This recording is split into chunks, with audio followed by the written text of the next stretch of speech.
What is going on, everybody? It's your boy Raven, and we're just doing it live on a Tuesday night, November 1st, All Saints Day, and Halloween is over. So whoever caught the YouTube shorts that I did today will have seen I was partially in costume today.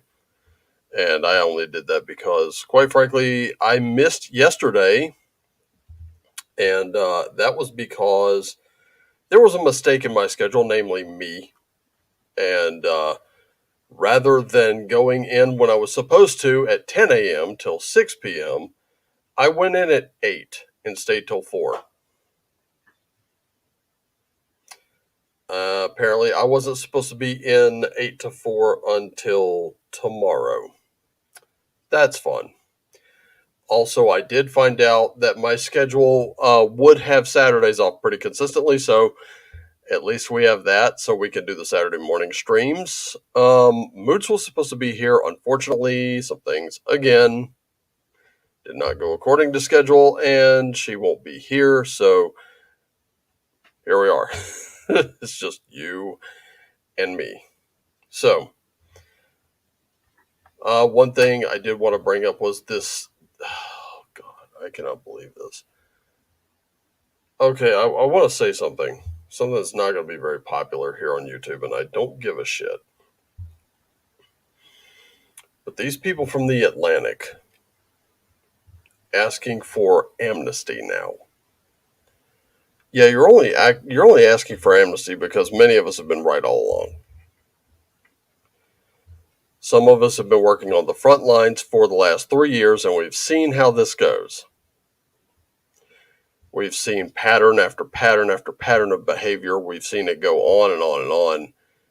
And quite frankly, we told you then what we're telling you now. You're fucking wrong. Plain and simple. You're wrong. And now they want amnesty over it. I don't fucking think so. I really don't. You force people out of their jobs. You force families apart. You left people to die alone. Then you force them into an experiment, a medical experiment, which is what it is. Lied to us. And you expect us to just shrug it off. Oh yeah, that's fine. Just don't see to it doesn't happen again. No, fuck that. We will. Mark my words. We will absolutely see that it doesn't happen again. And the reason for that is because some of us have been working in this shit for a while. And I can tell you one thing, it's the reason I got out of it. Happy to be out of it finally. Because let's face it, the medical field is no longer a healing field. It's just not. I don't know how else to put it to you. Sorry to let some of you down, but it's about putting you on a host of subscriptions. I mean a host of them. Subscriptions you will never get out from under. In fact, they cause enough problems here and enough problems there to put you on another one here, another one there, until sooner or later you're swinging by that pharmacy to pick up like 8 or 9 of them a month.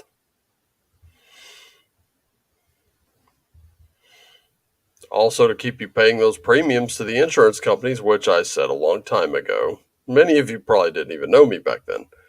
I said a long time ago, back 10 years ago, this is a bad idea. This is like handing over the policing of your town to a bunch of outlaws, a bunch of criminals. You know how this goes. A bunch of criminals ride into your town. They tell you, hey, by the way, we can see to it your business stays okay. We can see to it that you don't suffer any ill effects from all the bad guys that come around. You just pay us for protection. We can do what the cops want. We can do what the cops can't. Like, I've never been robbed. What the fuck are you talking about? Then, of course, they send a couple of goons to come fuck up your place, and then they're like, hey, wow, see, you'd been paying us, this wouldn't have happened.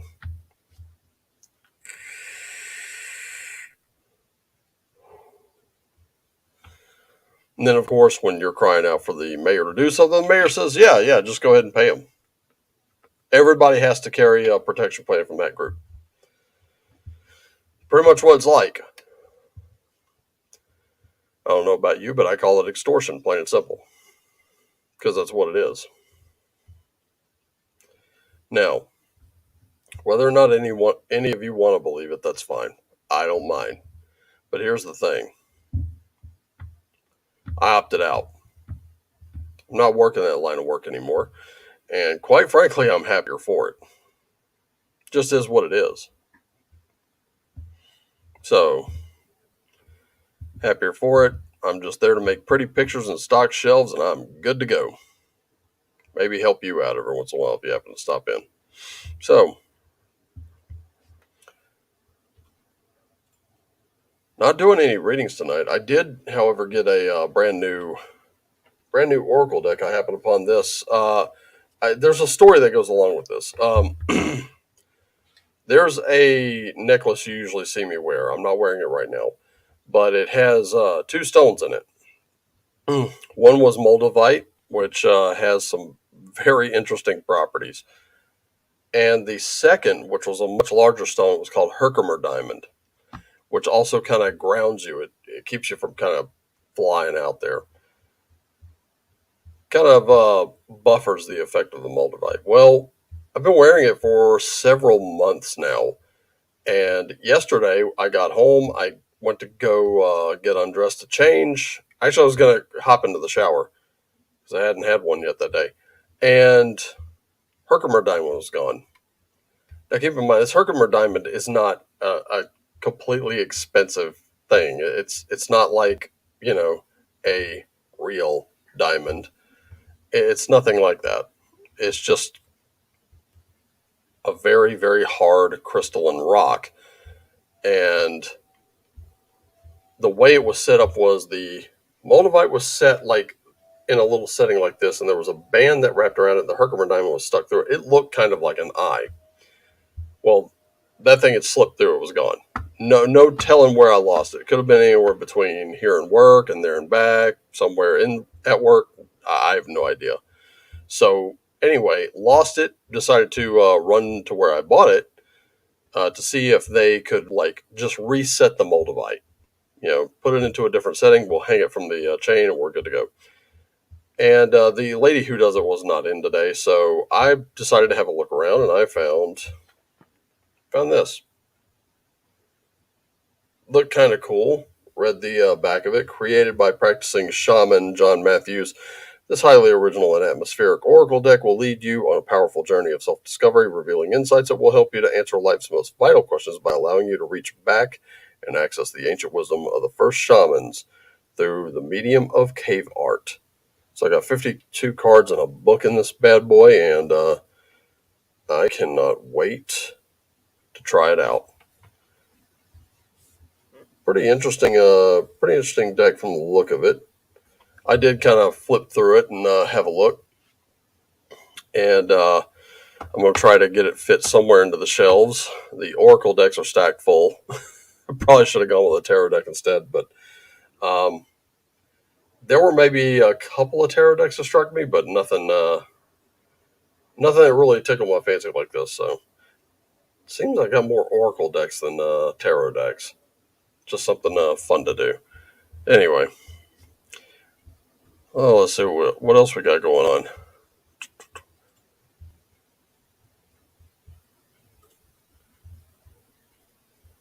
Not much else happening on Twitter. Not much else.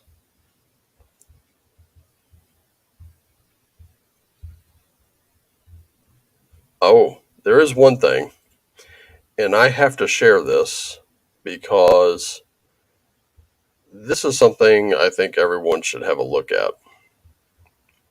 So let's go into screen sharing mode. Screen share. There we go. What the hell? There. Okay.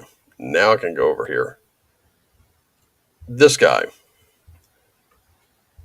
Victor's Modern Adventurer's Guide to Guns and Gear, which is a 5th edition D&D add-on. It's a 200 plus page 5e supplement that allows you to run your games in modern day inspired settings. So what this means is, as you can see, he's looking for roughly about $5,000. And let's see. So far, got about 951, so almost $1,000. So we're looking at about almost 25%, well, 20%. Still got 29 days to go. I highly recommend this one because what you're doing with this is you're kind of updating your D&D campaign. So if you wanted to take your D&D campaign into the modern day, you can do it through this. So, so worlds like Krynn, Mystara, the world of Dark Sun, all of those things can be modern day themed. So rather than, instead of setting it in like a medieval fantasy setting, you can have a modern fantasy setting, which makes it even cooler. So it's designed to go together with your core 5e books to facilitate this kind of play, letting you mix and match the two genres to your heart's content. So what you'll have is rules and descriptions for 48 different types of firearms, from pocket pistols to assault rifles, machine guns, and rail guns.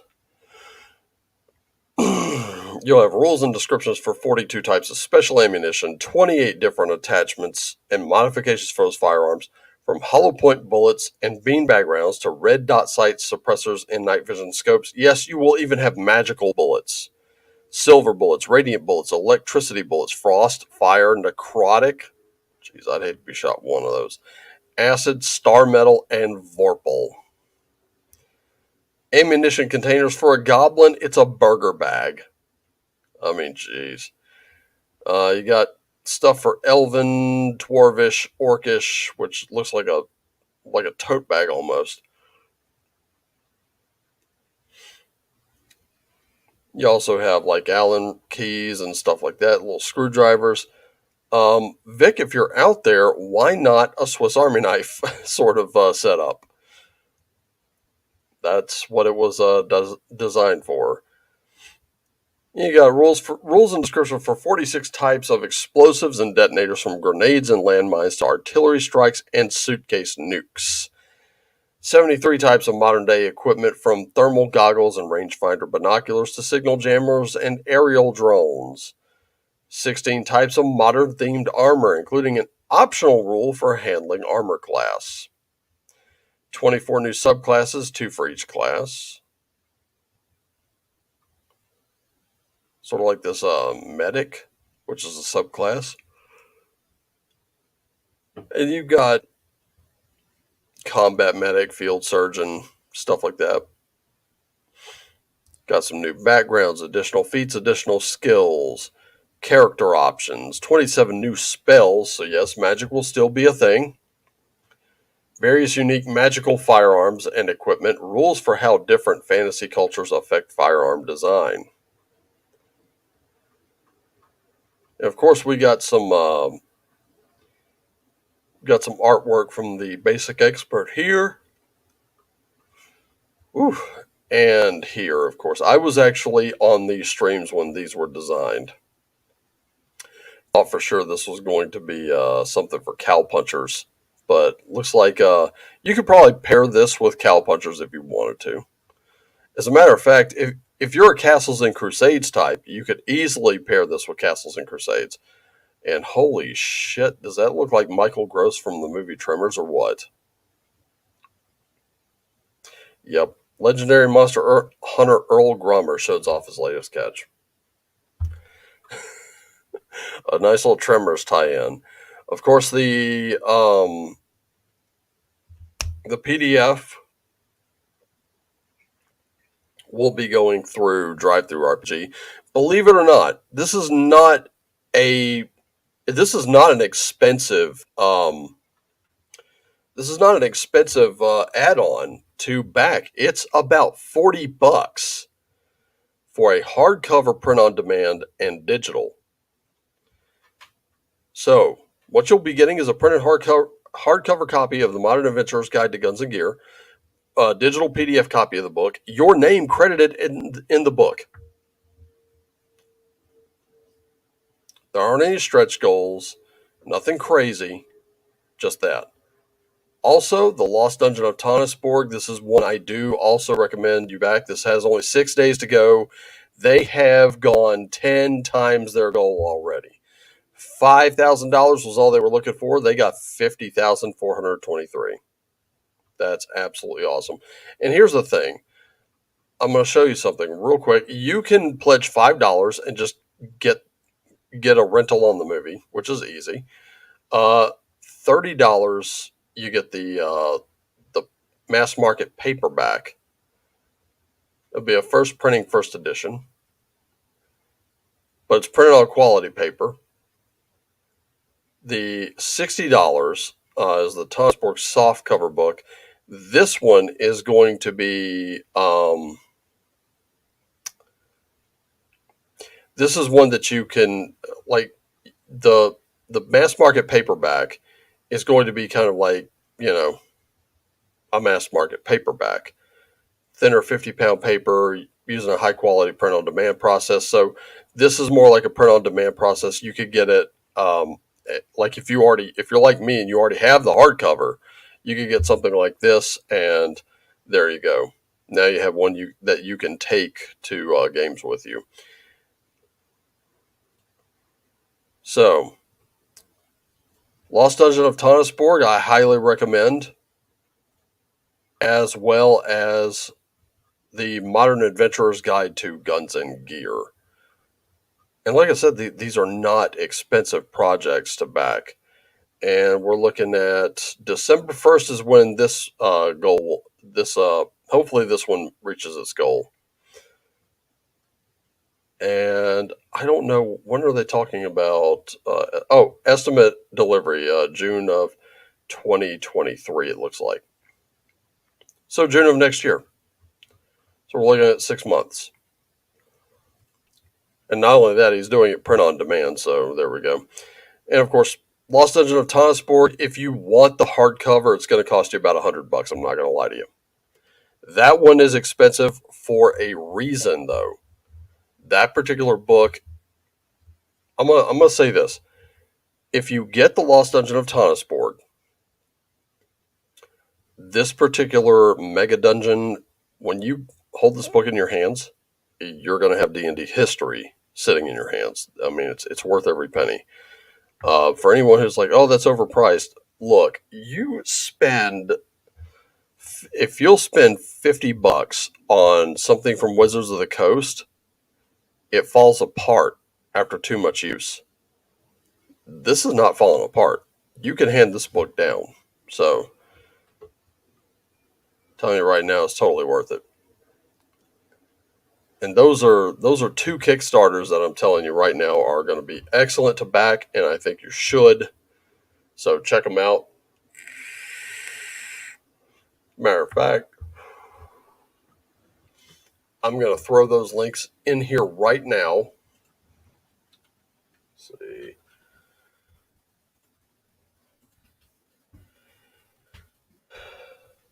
Modern Adventurer's Guide to Guns and Gear. We're going to star that one. And then the Lost Dungeon of Tannisborg. I'm sorry, Lost Dungeons. So more than one. So this one, this will be Victor's project, which is fantastic, in my opinion. Also, if you haven't checked out Simple Modernity yet, you probably should, because it's a nice prelude to this one. I think you'll like it. And then, of course, Kickstarter's project for the Lost Dungeons of Tannisborg. Both of those will be right there at the top of the chat feed in case you want to check them out. I've got them starred in case you want them again, so I can go back and reference them.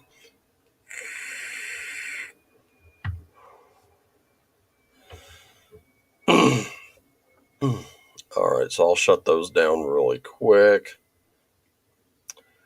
And we'll just go ahead and retweet that. There we go.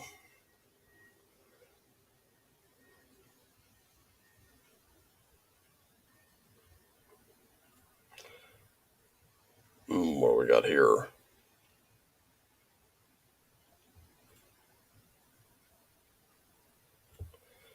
Okay.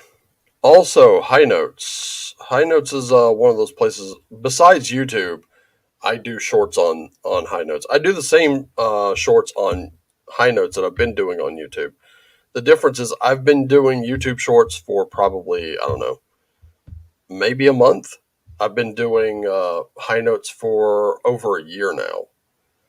And this Thanksgiving, this holiday season, I'm not sure if I'm going to be doing any live streaming or not. Um, and this is one of those things, kind of going back to that old amnesty point. Last year, I ended up getting the persona non grata over my shot status or lack thereof, I guess you could say. And I decided, okay, fine, fuck it. So I knew many other people were claiming that they were going through the same thing. So I was like, okay, well, if you're going through the same thing, I'm holding a live stream. Your family doesn't want you around? Cool, I do. Join mine. And we hung out. I did some tarot readings and just generally spent the day streaming from my phone. I'm not even kidding you. And it wasn't this phone. It was a different one, but I had it hooked to a power brick for most of the day, and then when I needed to move around, if I needed to take you with me for any reason, I just unplugged and took you with me. This year, I don't know if that's going to happen or not. It might though. It might. It just depends on whether or not I have to work. Because guess what? The holidays are right around the corner, and I just changed parts of the business, so we don't really know what's going to happen just yet. I've had to kind of apply for a position, so I don't know why they would deny me that, but we're going to see. Everything's kind of up in the air right now. In fact, the boss is having to handwrite me because he can't code me just yet. And that's probably not going to happen until tomorrow. So I just got that application into. The brownout period seems to have gone away. So now we'll see what happens, if anything. And if everything goes well, then I can tell you for certain where I'm going to be sitting.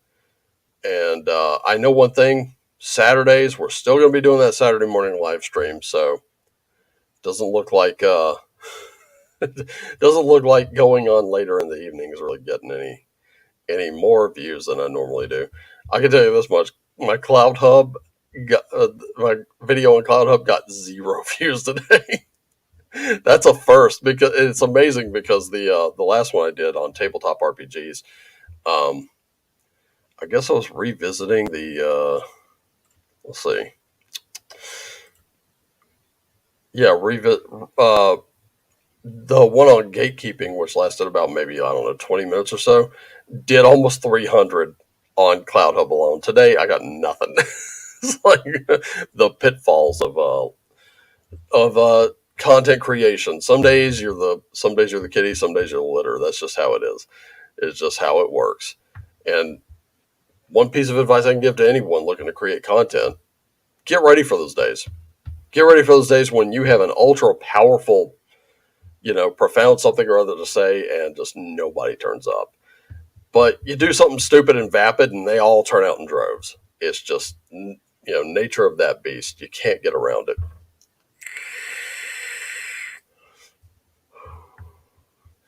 But watch, in a couple of days, that thing's gonna start. It's gonna start peaking. It's gonna happen. It's pretty awesome. So,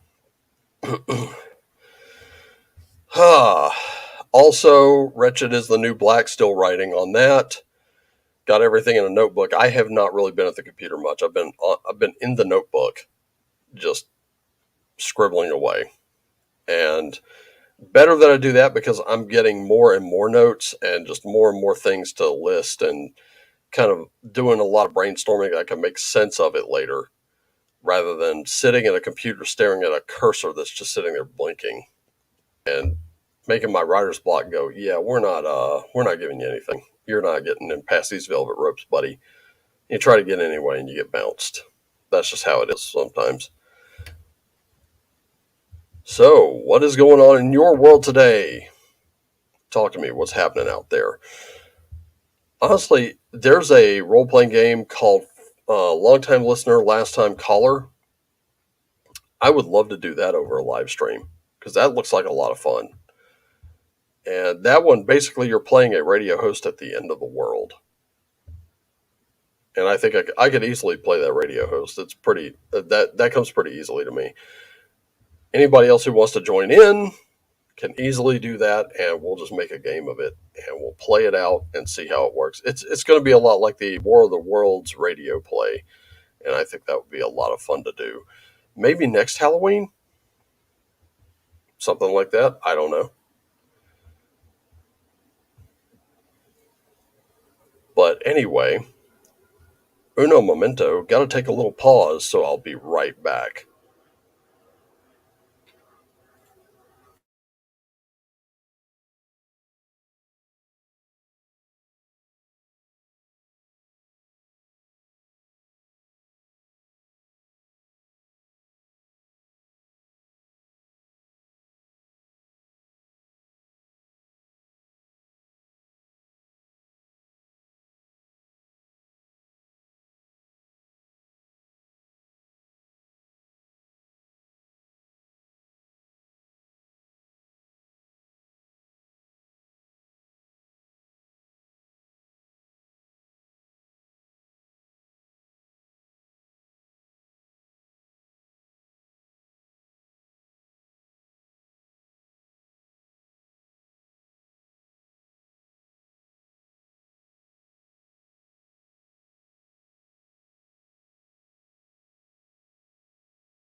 All right. Sorry, folks, if you tuned in and then tuned back out. I had a nature call.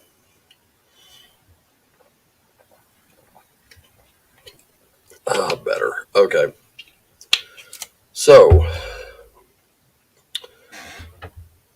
See what else we got going on. Any other news happening?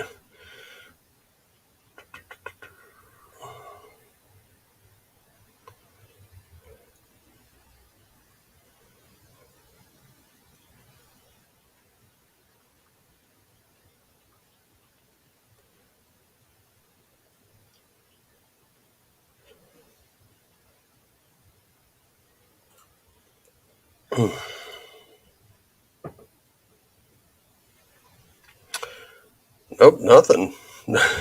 Literally not a lot going on today. Hey, Joe, what's going on? Good to see you. BRB. That's all good. I just had to BRB a minute ago, so definitely not holding it against you on that one.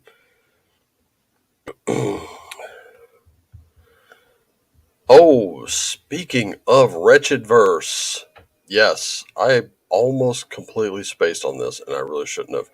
The latest in the Wretched Verse, I do need to address that because it is one of my favorite settings and rule sets. Let's see what's going on. I know we've got.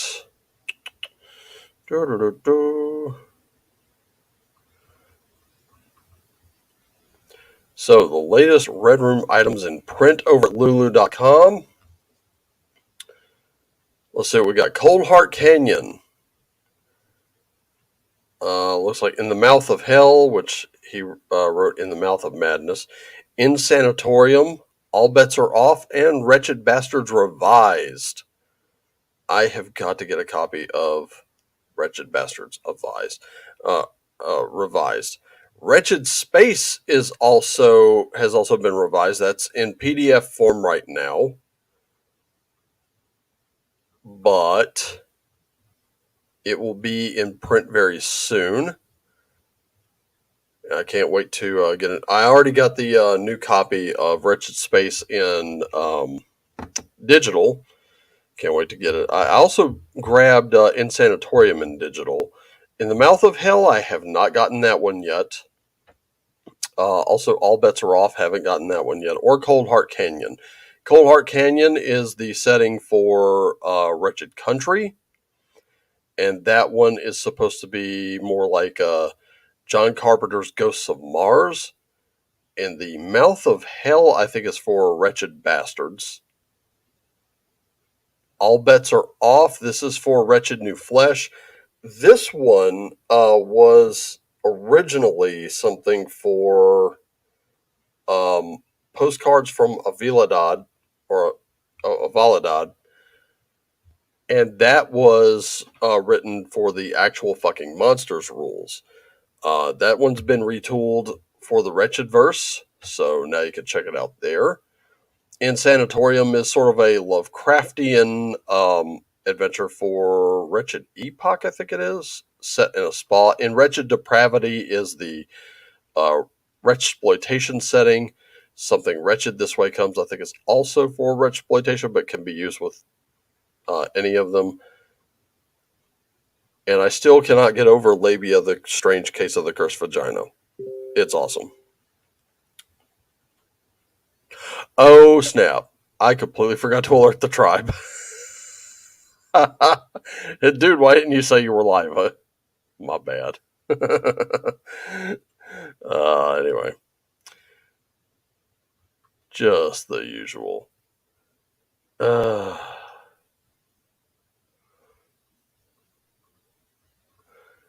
All right. So brand new Wretchedverse stuff coming up. I think they're going till the end of the year before they stop. I don't know.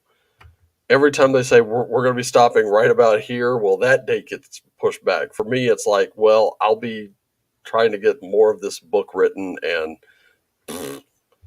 I keep hitting walls with that. So right now, I'm actually designing the. In fact, I did a. Let's see. I did a shot of the prison itself, or a potential layout. I did do one of those. And let's see, where are you? Are you in downloads? I think you're in downloads. Let's see. Yeah, I did. Okay, here we go. Nah. So we're going to share screen again, and I'll show you exactly what we're looking at. It might be kind of faint, but this is pretty much what I got. So I got one building here, another here.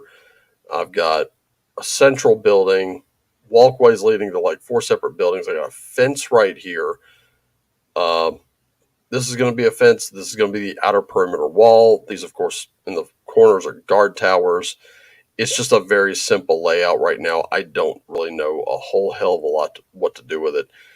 You would think working in a prison I would actually know how to design one, but that's nah.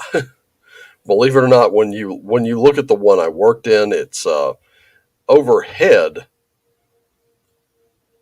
Looks pretty simple, but once you get inside it, you'll see there's buildings within buildings, and also there's people that are still happy over the way I dressed at work yesterday, which was let me show you. Go sharing screen again.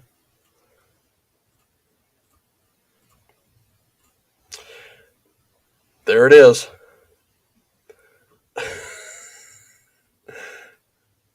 Just me completely having a big day of it. And of course, not really trying to scare the hell out of everyone, but scary enough, I think. Hell, everybody thought I was going as a pirate, so I was just like, well, whatever. Whatever your interpretation is, I'm good with it. I don't care. And of course, you may have seen the mask and the hair from earlier. Whatever that was, I didn't do it.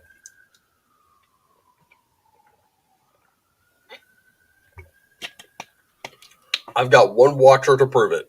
That's all I need. Just one watcher to prove that. So, no, that was not my doing. Whatever set that siren off was definitely not me. There we go.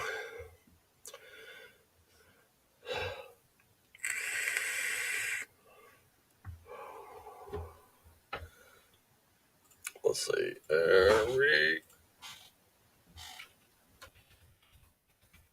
Still am. Come on in. Here we are. Oh, by the way, speaking of the tribe,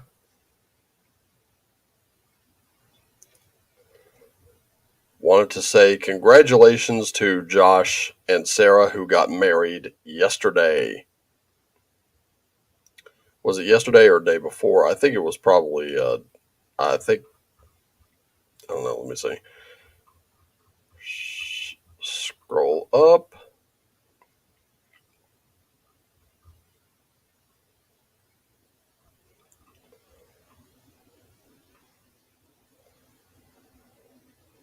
Yes, it was yesterday. So, congratulations to Josh and Sarah. They make a beautiful couple.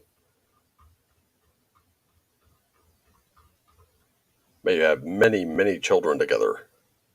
Mr. and Mrs. Fortini, did they finally decide on a name? Raven's Live Sirens Go Off, Popo's Coming. Just another Tuesday. Why should today be any different? Why should it?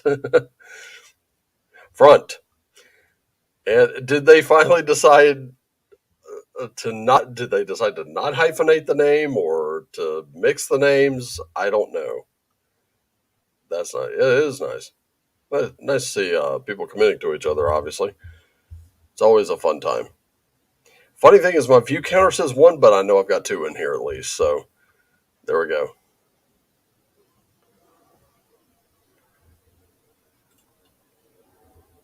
So, sinuses again. Oh, what do we got here? That and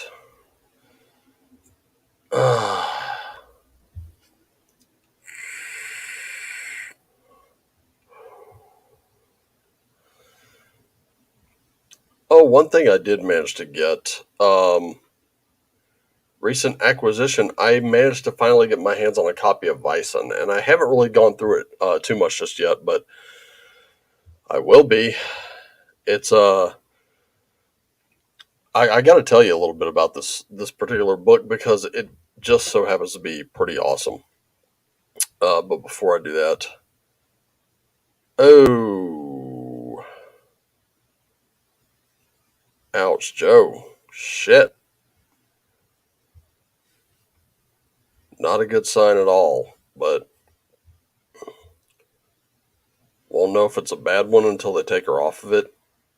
That's terrible, dude. I'm sorry to hear that.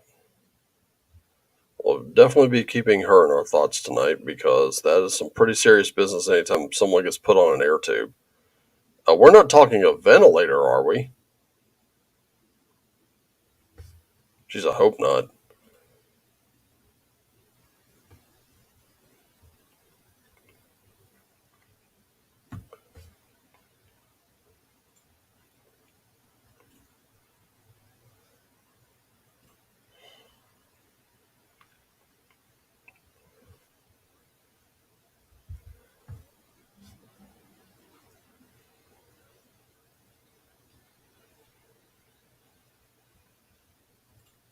For real.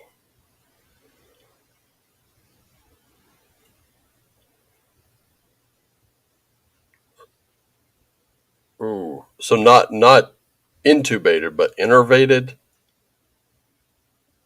You know what? I'm gonna look that up really quick.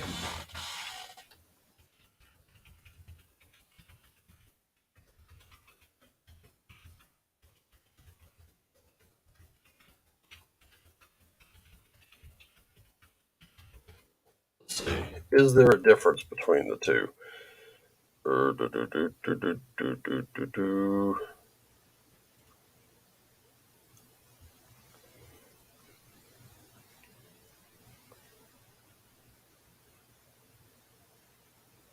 Getting intubated and being on a ventilator are both medical procedures that are linked, but they aren't the same thing. Here's the difference.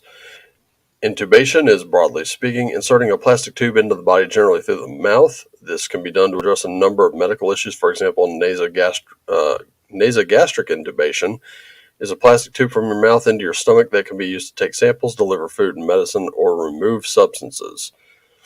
So that's like having your stomach pumped.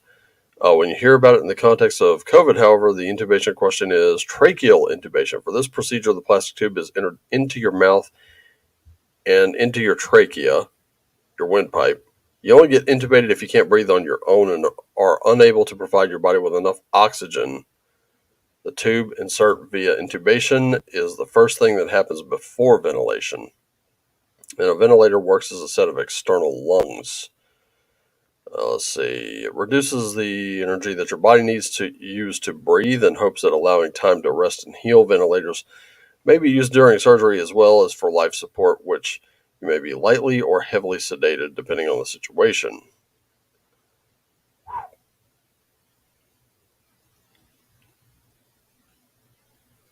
Being on a ventilator can help, but there are risks involved. It's not natural to have positive pressure forcing air into your lungs. There's a possibility of infection, potential decline in cognitive function, and mental health after coming off a ventilator.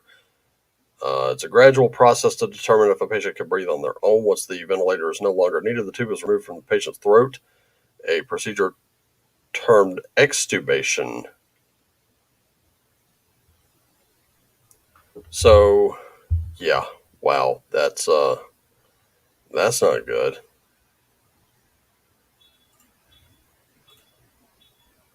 The former, not the latter. The concern is whether or not the stress of having the tube put into her body will kill her, whether she recovers or not. Yeah, that's one of the risks of. So definitely intubated,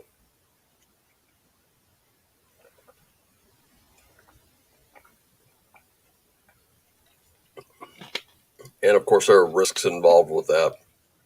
But as I understand it, Jerry Lawler suffered a heart attack live on Monday Night Raw. That was not part of the entertainment for the night, and he had to be rushed out of the arena and was also intubated.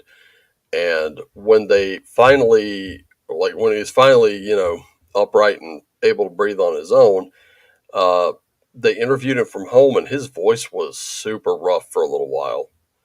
Like, I mean, homie could barely talk, but it saved his life apparently. And what we got over here, I wonder.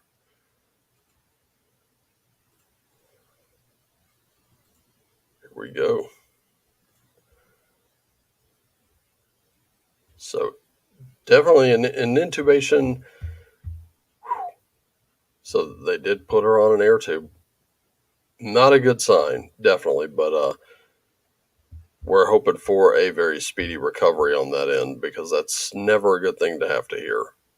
I mean, whether you know, even if it can't be life saving, it's just not a good thing to be on one of those at all.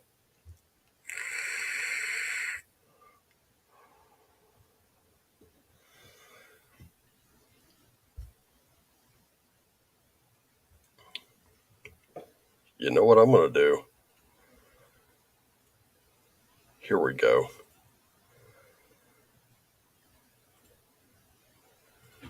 Here you go, you two.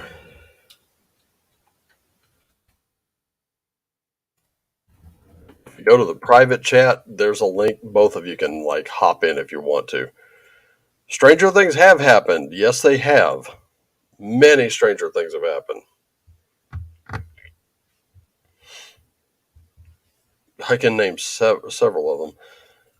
Say, I assume. Ooh, shit. Possibly, yeah. But,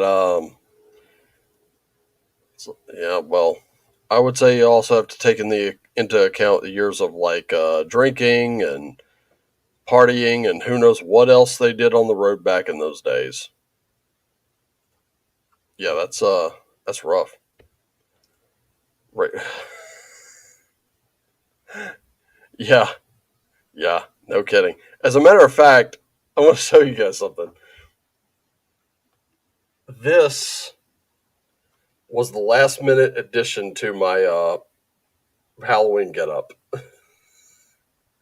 and this happened because I was literally just fucking with a customer, and I popped that on and asked if it brought out the color in my beard, and yeah. Oh, okay. I'll do it in there. That's cool. Let's see. Here you go. Boom. Yeah, but the weird part is with the hair, it didn't look like meow. It looked like yeah. So I was like, okay. All right, here we go. Let me find you. And I'm gonna throw you that link as well. There you go. Now both of you can come in if you got a chance. Here we go. And we got Rune Knight on. What's going on, Joe? I mean, you know what's going on. We just talked about it. Well, yeah, definitely. Jeez, dude, what happened? Is she okay? My mom got sick on like the 26th, right? And Right. I spent the night basically at her bedside in the ER. Uh, Went home, went back early in the morning, and basically all day the 27th bounced back and forth between the hospital and not because I would go home, they would call me, they would say she's going to die. I would go there, and then they'd be like, "Oh no, she's fine." It's like, you fucks. Pardon my French, but there's very Well, little. yeah, There's a 0 to 60 there, yeah, and the thing is, I've got friends driving me back and forth, using up their gas, their time, taking off time from their work because I'm a non-driving disabled person, right? right, So I'm interested. Look, you're sending me home because it's six now that she's in the intensive care unit at 6 p.m. because visiting hours are over. I'm gonna go and you're going to call me if there's anything you need, because I have to do the other stuff that concerns this. Because not only do I have to maintain the household and all the bills and all the ephemeral bullshit that is, life, but Right. if my mother goes, I have to call the state. I have to call my mom's case manager. I have to call Catholic Community Services, all these people, and be like, "My mother has passed. You need to end services." Right? Right. Yeah. Yeah. We Um. we've got we got. I'm gonna say we've been kind of lucky in that in the 3 years I've been working in the pharmacy, I think we've only ever gotten two of those calls, Right. and one of them was oddly enough, we actually had a patient die in the drive-through. Oh God. Oh, it was wild. Like we're just trying to move people through the drive-through as quickly as possible, and then suddenly there are people like rushing up to the window, banging on the window, and I'm like, oh wait, what what happened? And I got that story after the fact, and I'm like, wait a minute. Okay, so the paramedics got the patient. Is the patient okay, or did they die, or what happened? And I'm thinking, okay, well, if the paramedics took off with the patient, then obviously, there had to be some measures they could have taken to, keep the patient alive. And the very next day, I found out the patient died. I was like, oh, Oh, you want a wild story? yeah, This is 100% true. This is 100% true. So, uh, I don't hear anything the 28th because I sleep all day, basically. Because I crashed after being up for 2 days, running back and forth. As you do. So the 29th, I call and I'm like, hey, can I get a word in edge with the doctor? Can I get a heads up? And they're like, so I'm talking to the nurse, and the nurse is like, excuse me, I need to go deal with something. Someone just walked into the ICU in a gorilla suit. a What? bug. It's like, so someone just walked into the ICU in a gorilla suit. I'm like, okay. So I get put on hold For a gorilla suit. while they deal with this. And then when she comes back, she's like, yeah, I can't. It's a guy in a gorilla costume. You can't make this up. I'm like, no, you can't make that up. No, you really That's can't. too weird. Nobody. I've got one even wilder. Check this out. No, So I was okay. working in the prison at the time. We Right. had an inmate who had gotten punched in the jaw by another one, Mm-hmm. and his jaw was broken. We knew that much because he couldn't really speak very well. And this was a guy who really never gave us any problems. So we had to drive him 3 hours out to Shreveport, Louisiana. We get him there, and we know this hospital all too well. We Me and the guy I was riding with, we had been there dozens of times, and we get there, and we had been in holding for probably about 4 hours before actually getting seen. Uh, they bring him into the X-ray room, so he's sitting there with this X-ray machine pointed at his head, and then Yeah. suddenly there's chaos over a radio from over on the workstation somewhere, and these two X-ray techs just drop what they're doing and haul ass out of the room. We have no idea what the hell it was, and we're like, "What just happened?" And we're sitting there and we're waiting, and I was like, "Well, I'm gonna go out, have a smoke, and call back to the compound, let the captain know what's going on." I called back and told him, hey, well, we just heard chaos over one of these radios in the hospital, and they dropped what they were doing and hauled ass to wherever. I have no idea what happened. And I gave him the situation and then hung up. And I was halfway through my cigarette, and this nurse was like, I could tell you what happened. And I'm like, oh, I'm all ears. I got to hear this. Apparently, about 2 or 3 blocks away, a guy got shot. He had a sucking chest wound, and the weirdest part of this whole ordeal is that he had the wherewithal to take one of his debit cards or credit cards out of his wallet, stick it to this sucking chest wound, and walk the entire 2 or 3 blocks to the hospital into the trauma unit. And that's what all the chaos over the radio was. They were like, "Get to this guy now!" So everybody just dropped what they were doing and hauled ass to this dude. And they were like, "He's in emergency surgery now." I'm thinking, "Fuck." I mean, depending on where you are, it might have been faster to walk in. Well, probably, but I'm also thinking he probably also was trying to play dead. You know, like he was trying to keep whoever shot him really had it out for him. He wanted them to Right. think, "Oh yeah, we got him." And he just picked up and Terminator walked himself into the emergency room like, "Need the doctor, please. I seem to be bleeding, and I was bleeding internally as well." You know, it's like, oh shit. I don't want to mess with that guy. Shit. But just to briefly wrap up my thing, so we can say hello to Mr. Fox. Hello. Yeah. So I get this. I put in a call. I have the doctor call me back. Doesn't call me back for a day and a half. Right. And I had to call in again this morning to remind them to call me. Right. Oh boy. And that's when I get this gentleman. Now, I don't mind if he's from another country. I don't mind if he is of a given ethnicity. That's not my problem.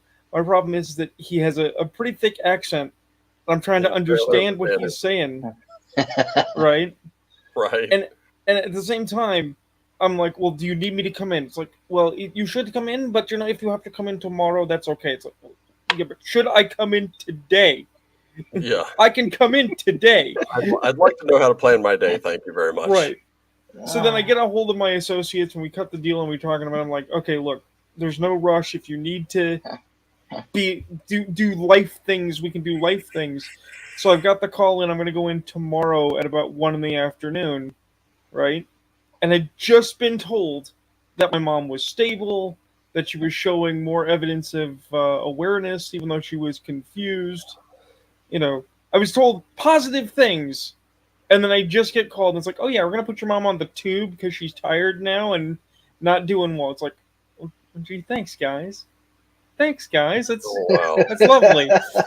The American medical system, ladies and gentlemen. The thing is that because it sounds horrible to say, but because my mother hasn't died, but because she's not also getting well, I am firmly held in the hurry up and wait stage. Oh Where- god, it's the worst. Where there's Oh, no. nothing for me to do, there's nowhere to go. And I know that people are like, well, you should sell every moment with your family. It's like, yes, I can totally go to the hospital and I can sit there and I can hold her hand while she's asleep, and it will be moderating to me. But at the same time, it's like the wherewithal of making sure my mom has a home to come back to would be lost. I need to be here to talk to various agencies and whatnot, here where all the information is. And then they want me to come in and talk to them, and it's like, well, I can't do both, guys. I can't be two places at once. Yeah, no doubt. So I keep insisting. Yeah. It's like, if she's gonna go, call me. I'll be there in less than 5 minutes. I will fly. Because Shit. Oh. here's the thing, you gotta understand about my mom. It's gonna make a horrible stream. Everyone's gonna be sad now. My mom is the mom everybody wants.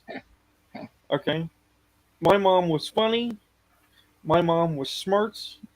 Like deep well of wisdom smart. Okay? She was everybody's grandma if you were beneath the age of Sprague. Okay?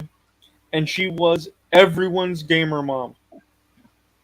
So Everyone's gamer basically, mom. you did not fall far from that tree. No. You did No. not fall far from that tree at all. I mean, I'm an only child, so intimately I'm a brat and I'm spoiled as crap. But the thing is that She did her no, job. She did Yeah, her my- job. well, that's the thing. Like in the modern day, when we talk about all the extremists and the whatnot, right? Right.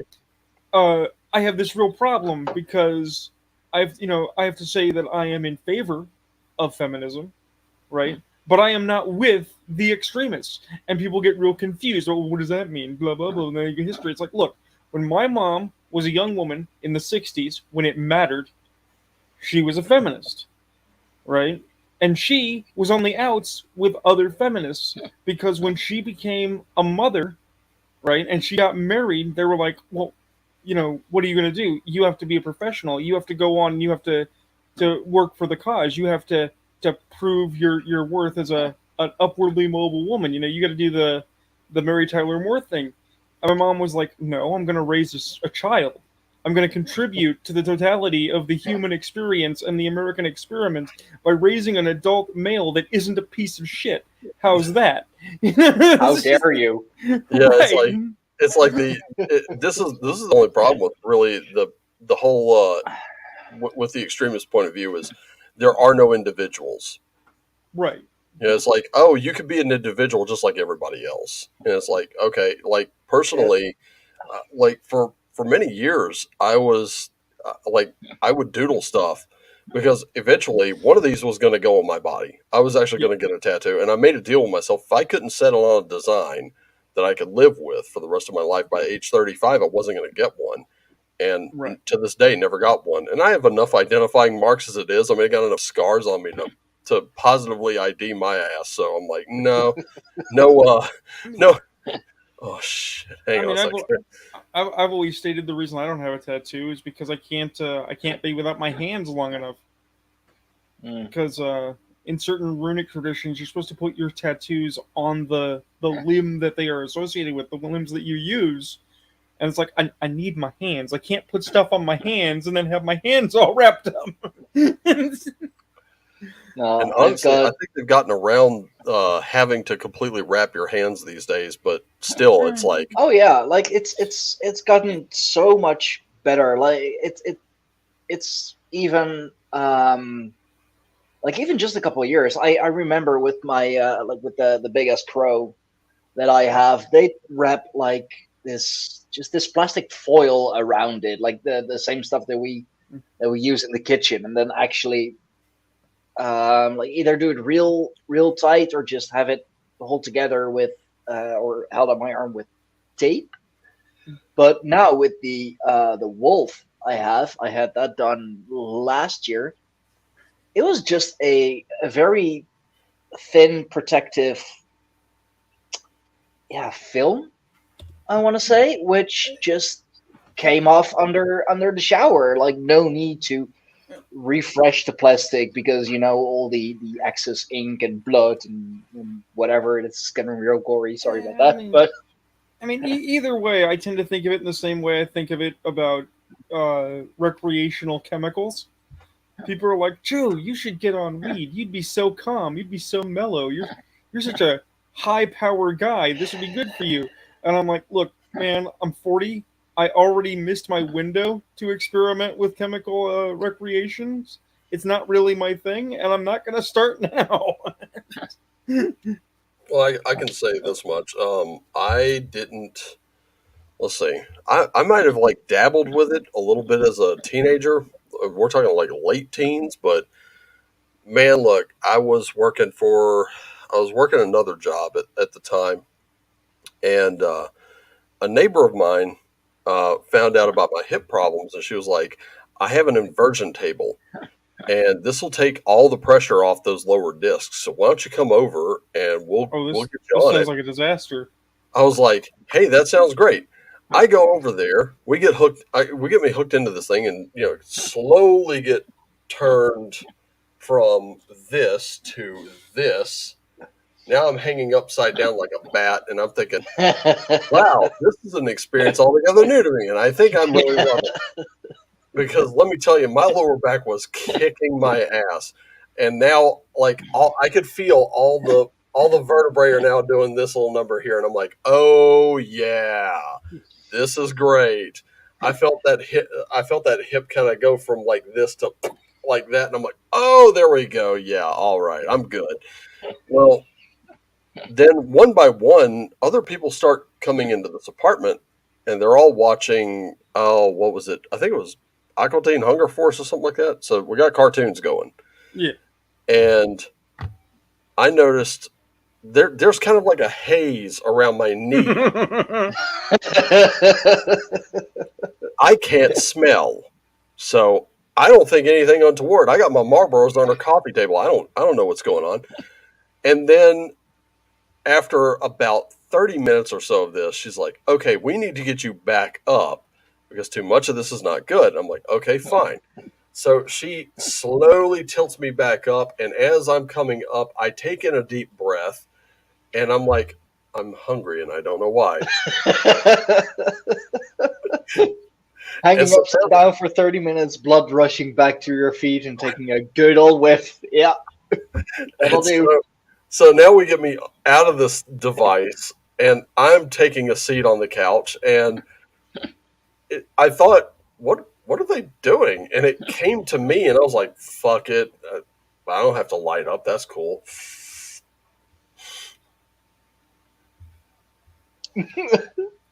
Yeah.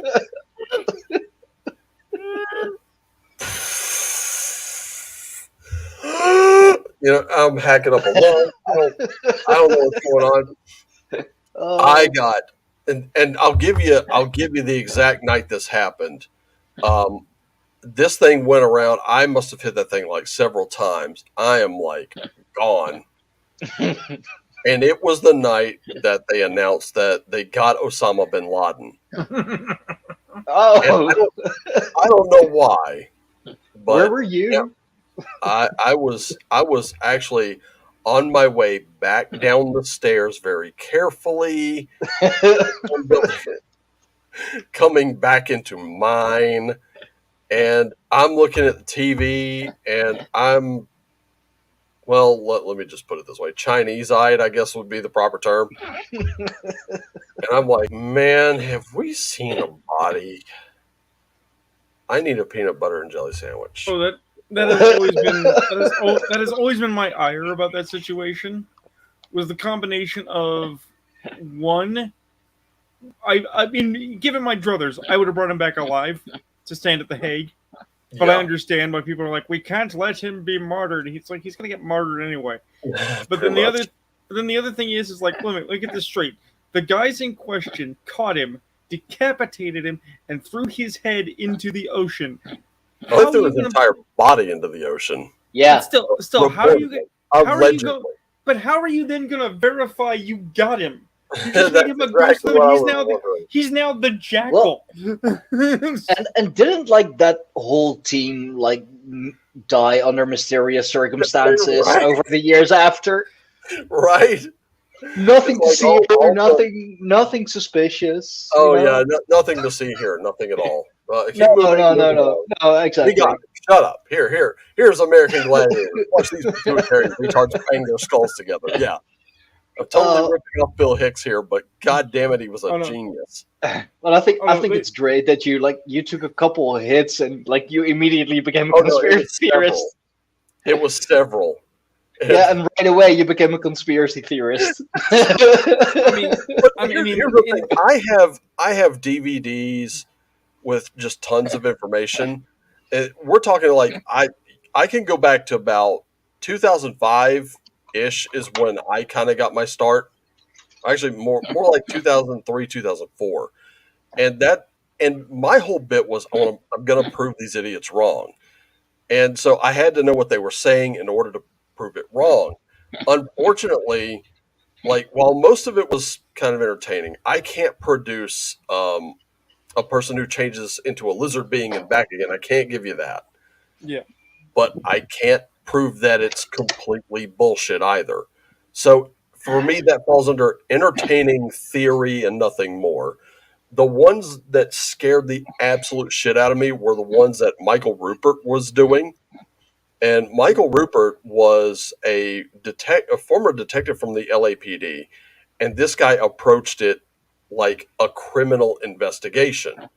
And when I saw the presentations he was giving, and he was presenting this evidence, he was presenting like financial statements to back up what he said. That scared the fuck out of me. I'm like, yo, no, son, what the fuck is going on here? Then, and I guess, I put it away for a little while. I was like, okay, I'm going to live a normie life for a while because all the weirdness is getting to me. Yeah, And good then luck. here I am, completely stoned in my apartment, looking at the TV, going, "Man, I need a body, bro. That, Need one. that's the thing. The other reason I don't do chemical enhancements is because I lived with a pair of stoners for a couple of years, and when you live with somebody who can't control their addiction, it is no fun. Yeah, Yeah, handle your The high for the fuck's sake." the best I've been that one. the best example of this, which relates all enough to where were you when things happened, is I entirely know why I got to see Doc Strange in the theater the night of the election. So the election is ongoing. They're tabulating, they're voting, they're counting, and it's Hillary and Trump, right? And my housemates are seriously anti-Trump. I solidly didn't give a shit. I thought it was choosing between two turds. Okay, Yes. because here's the thing. On the first, I never bought into Trump's BS ever.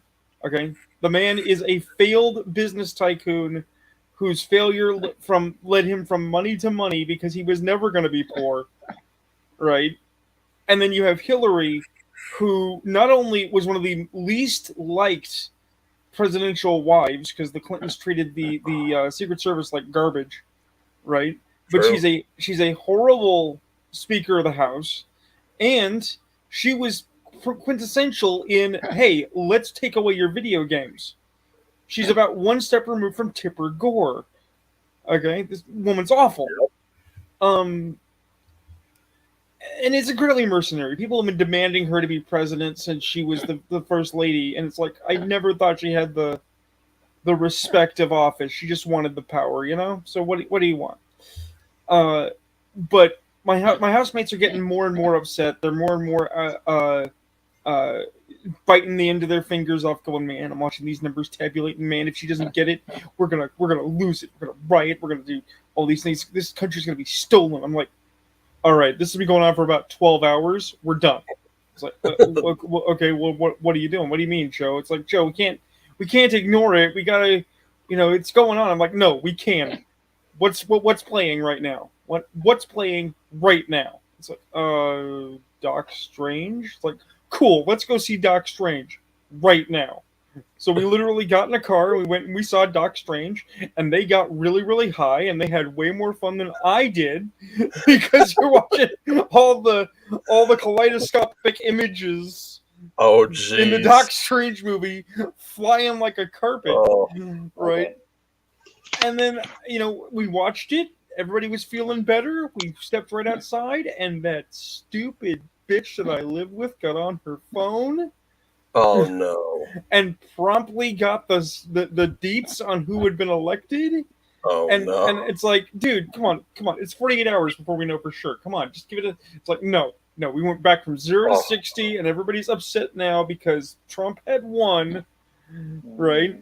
And again, I'm still like, and they're like, he's gonna open the camps, man. I'm like, no, he's not gonna open freaking camps. He doesn't have the power to open camps. There's not gonna be any gay camps. Stop it. Oh man! If anything, Hillary would do that. Like, what was it? Last night was Halloween, so I decided horror movies because I do that every month of October. That's a tradition here. So you watch the news? No. No, we said horror movies, things that entertain, not horror. Oh yeah, pardon me. But guys, I gotta go for a bit. The wifey is calling, so right. I'll be back later on. I'll keep an eye on the stream, of course. I'll be in the chat. All right, cool. Yeah, stop back in if you want to. Yeah, for sure. All right, cool. See you later, bro. You.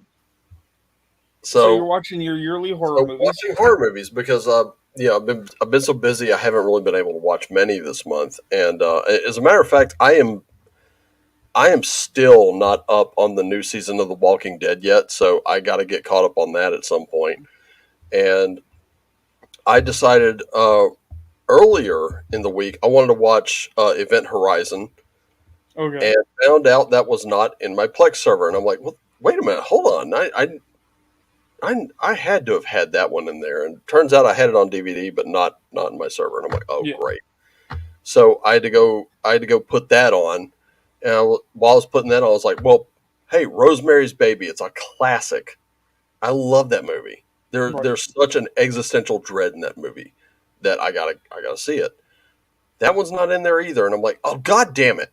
So now I gotta get that DVD and put it in there.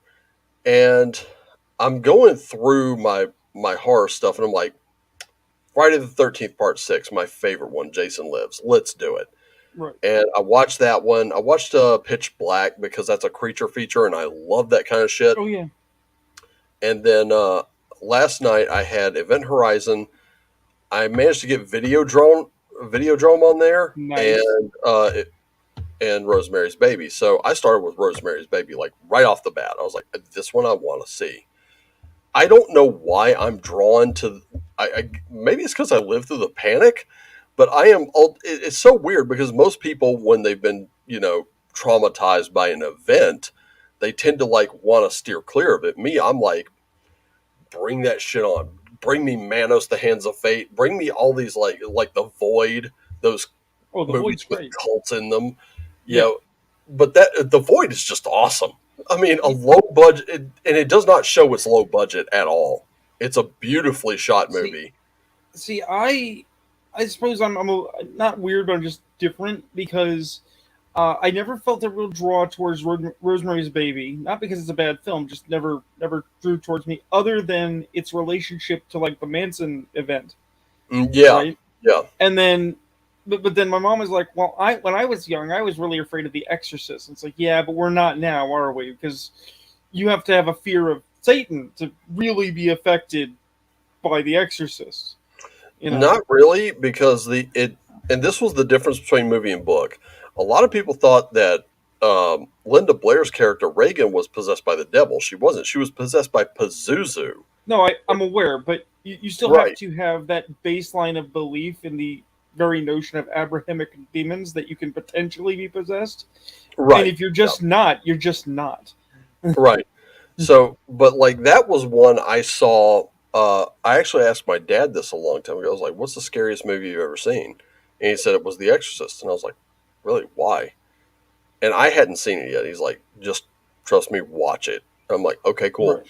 So we're watching it, and there's the scene where Father Karras is listening to the tape of Reagan speaking, or I Right. guess Pazuzu speaking through her, and um, he asks someone else to listen to it, and he goes, what language is it?" He goes, "Oh, it's English. It's just backwards." He's like, what?" So he's listening to it, and he's listening to it very carefully, and the phone suddenly rings, and it still made my dad Right. jump, and I'm like, okay, Right. what was so scary Right. about this? Because like it wasn't a jump scare; it got me. It got him, and I'm like, wait, the phone? You got scared at the phone? He goes, well, yeah, it kind of came out of nowhere. And I'm like, yeah, but this time you were expecting it. He goes, yeah, I know, but still. And I'm like, oh, okay, I, whatever. But I watching think it. that movie, it was like super weird seeing all those effects Well, and seeing some of the things they could do with them. I was like, that's amazing that they could do let me that. put this in a really weird comparison. I think it's kind of the same effect as the Rocky Horror Picture Show. Okay. I am told all the time, "Oh man, you got to see the Rocky Horror Picture Show. Oh, the Rocky Horror Picture Show is so great." Right? Hmm. By the time I finally saw it, I had not only been told about it so many times and seen so many clips, and I had run into so many people who, as an off job, they were Rocky performers, right? That Hmm. I was solidly not interested anymore in the content. It was just a thing I had to consume so people would stop telling me to check it out. And the thing is that then it's like, well, Joe, you didn't watch it right. I'm like, what do you mean? It's like, well, you watched it at home and you watched it on TV. You've got to watch it in the theater and you've got to watch it with the thing. And you got to participate with everyone with the newspapers and the squirt guns. And that's right. So you don't actually want me to watch the Rocky Horror Picture Show. You want me to go participate in a fair about the Rocky Horror Picture Show. That's yeah. Right. And, and I was told the same thing in my 20s by a girlfriend at the time. And she's like, oh, anyone into this kind of music or that kind of music has seen this movie. You've got to see this movie. And I'm like, okay, fine. So it's a 99-cent rental. We watch it. And I look at her and I go, when does it get good? And I turn back and the credits are rolling. Well, the thing is that there are still good bits if you're into it. Tim Curry's amazing. Oh, Tim Curry's awesome, yeah. But the thing is that it's Tim Curry. He was always amazing, right? I don't even think it's Tim Curry's best work, right? Oh, absolutely not. In my opinion, Tim Curry was at his absolute best in Legend and Peter Pan and the Pirates, that animated series. No, see, that's the thing. The reason my parents didn't let me see Rocky Horror Picture Show too young is because they were really concerned that I would be uncomfortable hearing Captain Hook's voice coming out of Frankenfurter's body. That's true. But no, actually, in the same vein, I think his best work is Legend, because Legend cannot be understated, and Pirates of Darkwater. He was in Pirates of Darkwater? He's Conk. He's the midget pirate with the peg leg. I did not know that. You want Double Jeopardy? He's in Gargoyles. No, shut up. He's Dr. Severius, the geneticist in Gargoyles. Oh, what? Tim Curry is in a bunch of things as an animated voice actor, and people don't know. Oh my gosh. Oh yeah. I did not know that. That's crazy. Did you know he's a musician?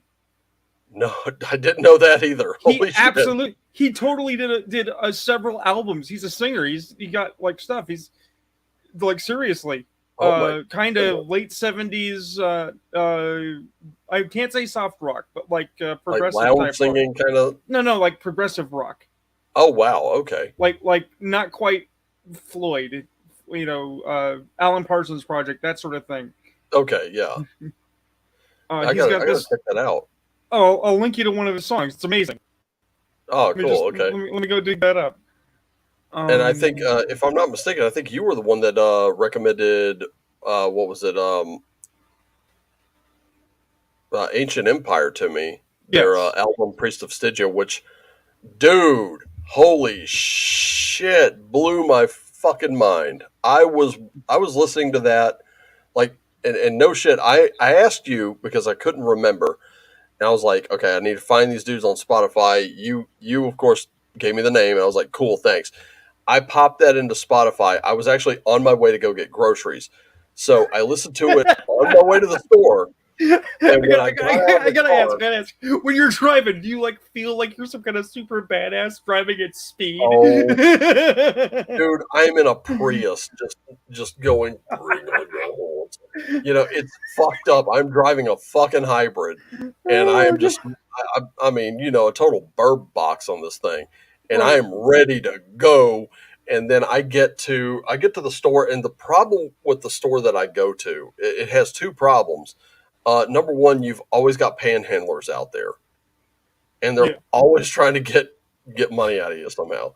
Right. And number two is people since they've remodeled the store, the aisles are not as narrow as they used to be. They're wider, but now everybody's having family reunions in the fucking aisles. It's like, oh my God, can you just go to one side or another so I can please shop? So I'm now I get out of the car. I break these out of my pocket. I put these in because I'm not interested in talking to anybody. Right. And I'm just going to go into the store, and now I'm power walking with my fucking cart through the store, grabbing items. And I don't think I've ever done grocery shopping so fast in my life. And of course I get to the checkout and I still have the headphones in. It's still going, and I'm just like, yeah, I feel the blood of my ancestors. I'm ready to go. And then it occurs to me, hey, the girl behind the checkout counter sounds a lot like this lead singer. Oh, that's right. I got to pause this shit. So I paused. I'm sorry. What was that? And she's like, you didn't hear a thing I said. No, I'm sorry. I certainly didn't. And she asked me her question, and I answered it. And I was like, okay, I need to put these away for now. Get all the groceries over to the bagging section after I've paid for them. And now I'm bagging groceries like a madman. And then now I'm like storming out the door with this cart full of groceries, just moving out of my way. and get to this fucking hybrid, load up the groceries, and tear ass out of the fucking parking lot. I listened to that album. I'm not kidding you, because that was just kind of my first stop, was to get most of the stuff. I have to stop at a couple other places to get other things, and I must have listened to that album probably like 3 times, just on repeat, because it was that amazing.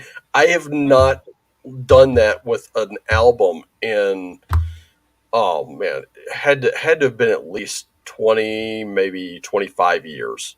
I haven't done that ever. There wasn't a song I didn't like. So more sad stories from my youth. When I was a young person in high school, and high school was a terrible experience, as you expect it to be. I lived in Lacey in the 90s, which is, we're an hour away from Seattle. Okay, so we're at the hinterland of grunge. Hair metal is dying, and I'm a metalhead, which is a terrible place to be. Let me tell you, because at the same time, what's getting big? What is the other competitor? Rap. Now, there's nothing wrong with rap. Some people like that stuff. I've learned to like some songs here and there, right? I think last time I was here, I mentioned either with you or with another group of people, a conversation I had where somebody was like, Megadeth, they ain't got no platinum. I'm like, well, no, they got gold, and it's like, yeah, but they ain't got platinum. It's like, who gives a shit? Who gives a shit?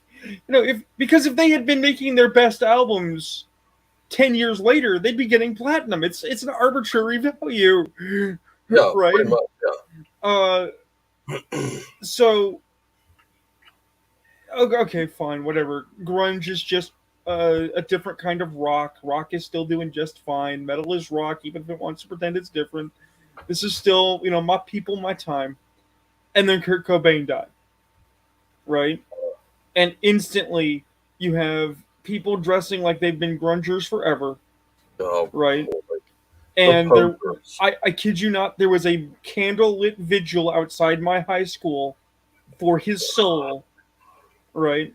And I'm just looking there going, nah, you guys suck. I hate you. I hate your little sweaters. I hate your faux emo sadness.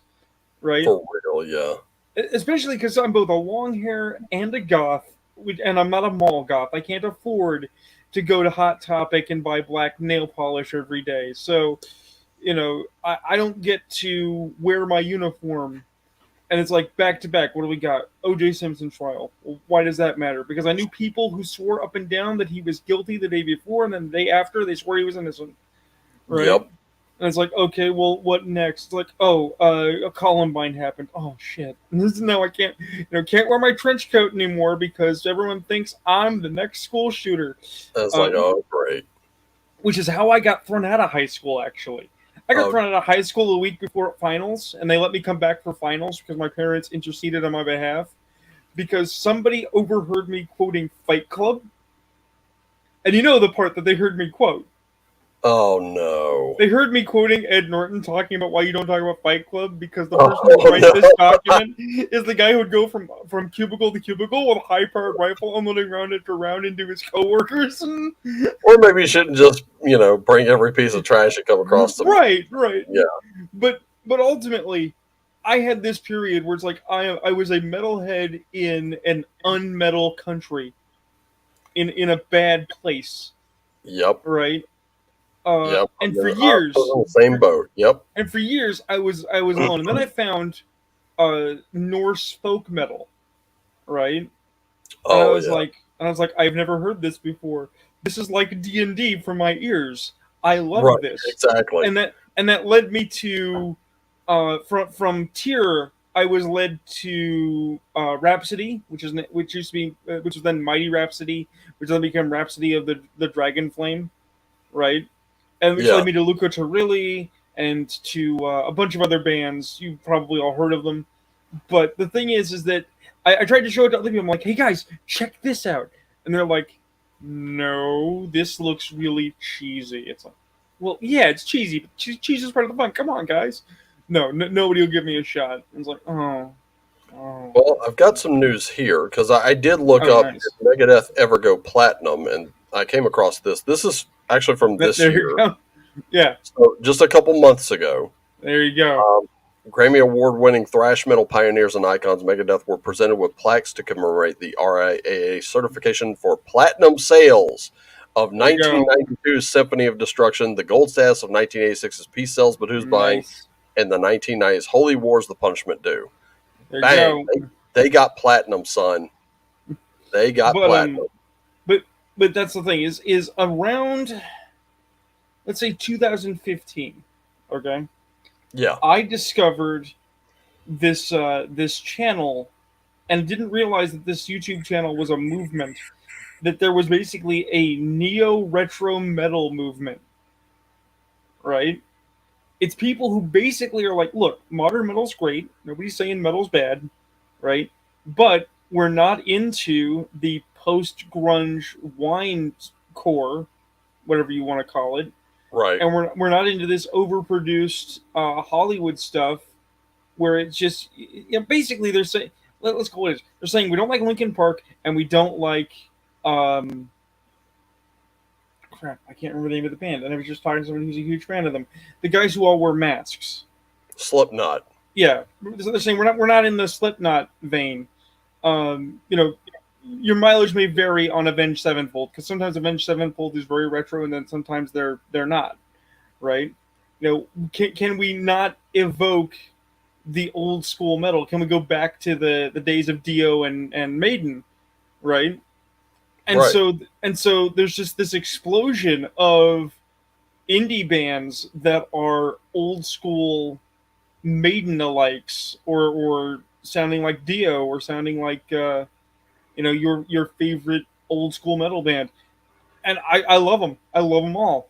I mean, Mirage may vary. Some of them are kind of like, but every so often, then you find somebody like Ancient Empire, and it's just like, my day is gone. My soul belongs to this now. You're like, shit. You're having one, like I had one of those Bill Murray moments like within the first song. I was just like shit.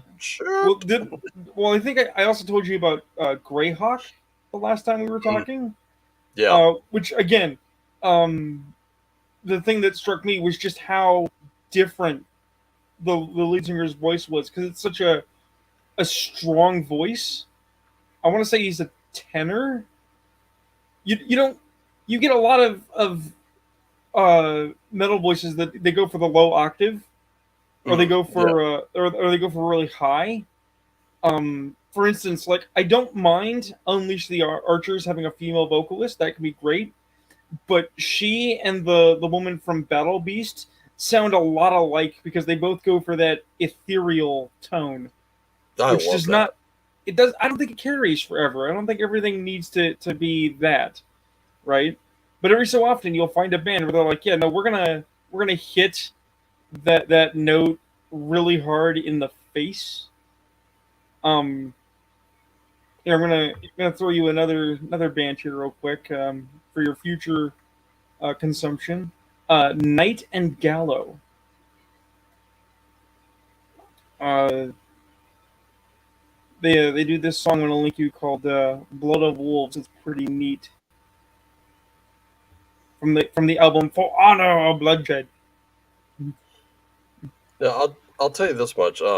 I got super lucky as a teenager because this will tell you how long ago this was.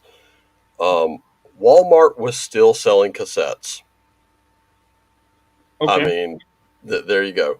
I actually found this. No, keep in mind, it's a Christian death metal style band called Mortification. I picked up 2 of their albums there, and loved them, but wasn't really.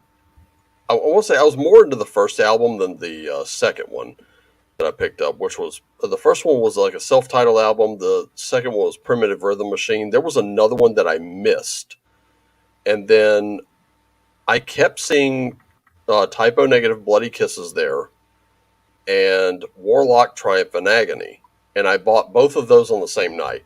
Yeah. And Typo took a little time to kind of grow on me, but I still loved it. Like it at first it was like I wondered what all the fuss was about, and then I listened to it, and I guess at the time I didn't quite get it. But then when I first heard the opening to Triumph and Agony by Warlock, I was like, oh my goodness, That's this is exactly one of the things I've been looking for right here.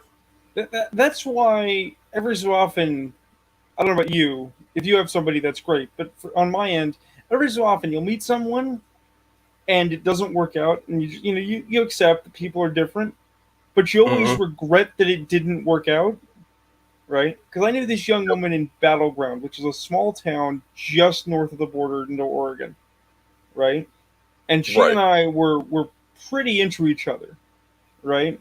She sent me my first uh, Rhapsody album, Power of the Dragon Flame, which was pretty nice. I'm like, oh, this is great.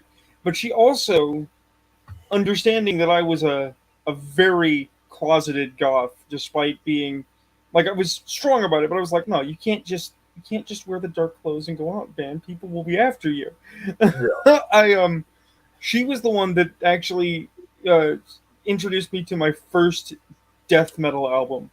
I was like, I'm not really into death metal. I don't like that troll voice shit. It's all really awful. And it's like, well, you like Typo Negative. I'm like, yeah, Typo Negative's great. Typo Negative is sad because Peter Steele is dead, right? Yeah. Because we'll never know what Typo Negative could have been. We only have what Typo Negative was, Right. right? And she's like, well, let me send you something. I know these guys. So she sends me some MP3s because they were gifts. She actually had original first person permission to spread them around for a band called Ceremonial Castings, Hmm. right? And if you have never heard of these guys, they are amazing. Okay, now mind you, it is a symphonic death metal band, right? So it's got all the screech, and it's got the fast pace and the drum machine and all the things you'd expect.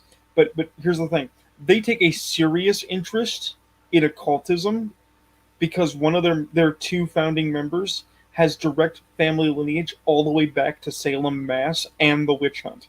Whoa. Yeah, right. Oh And wow. and the thing is that I've been telling people for years these guys exist, and they're like, I never heard of them. Right? And they were in fact dead for about 5 years. Like the band had died, and I was like, oh, right. Just last year, they cropped up again with an actual video, and I'm like,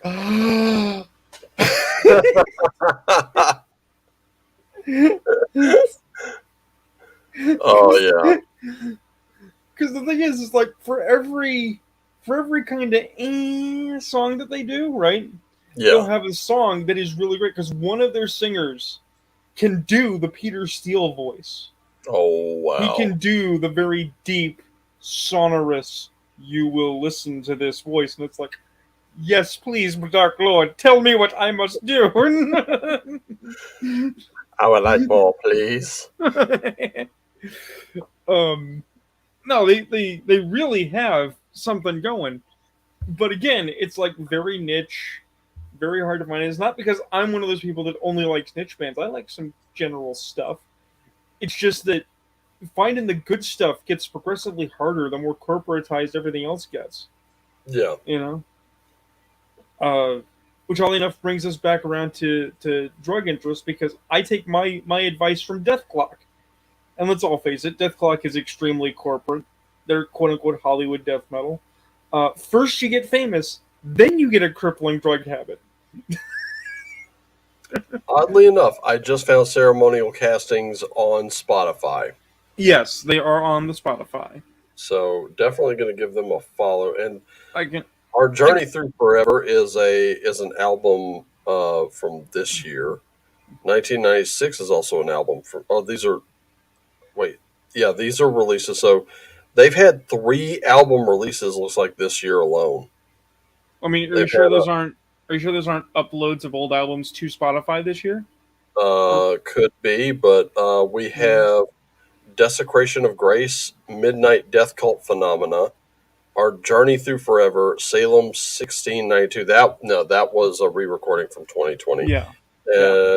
let's see. So 1996, Our Journey Through Forever and Desecration of Grace, Midnight Death Cult Phenomena. Looks like those were from this year.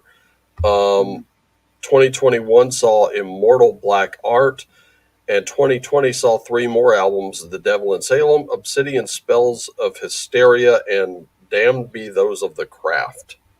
Okay. I want to say that Death those Cult Phenomena is a re-release, but I could be wrong. Okay, those are singles that I was looking at. That's So, why it seemed familiar. Yeah. albums. Salem 1692 was a re-recording from 2020. Our Journey Through Forever and 1996, those are from this year. Yeah. I mean, just as a weird example of this, you want somebody I had not listened to in years, and the first time I listened to them since their Fall from Grace, I was surprised to find out they were still really good. Who's that? Not Nickelback. God, that would have been awful. No, crap. I gotta look them up because now my brain is failing me. Because I invoked the name of Nickelback. Well, interestingly enough, Dimebag Darrell Abbott was a huge Nickelback fan. And he did some guitar solo work for them. They didn't know what to do with it. After his murder, they did the song called Side of a Bullet, and they used his guitar solos for that album. I understand why I said Nickelback now. Godsmack. Godsmack, yeah. Oh my! I used to listen to them obsessively. When I was a kid, I listened to Godsmack pretty seriously, and then I stopped when they were part of the Napster suit.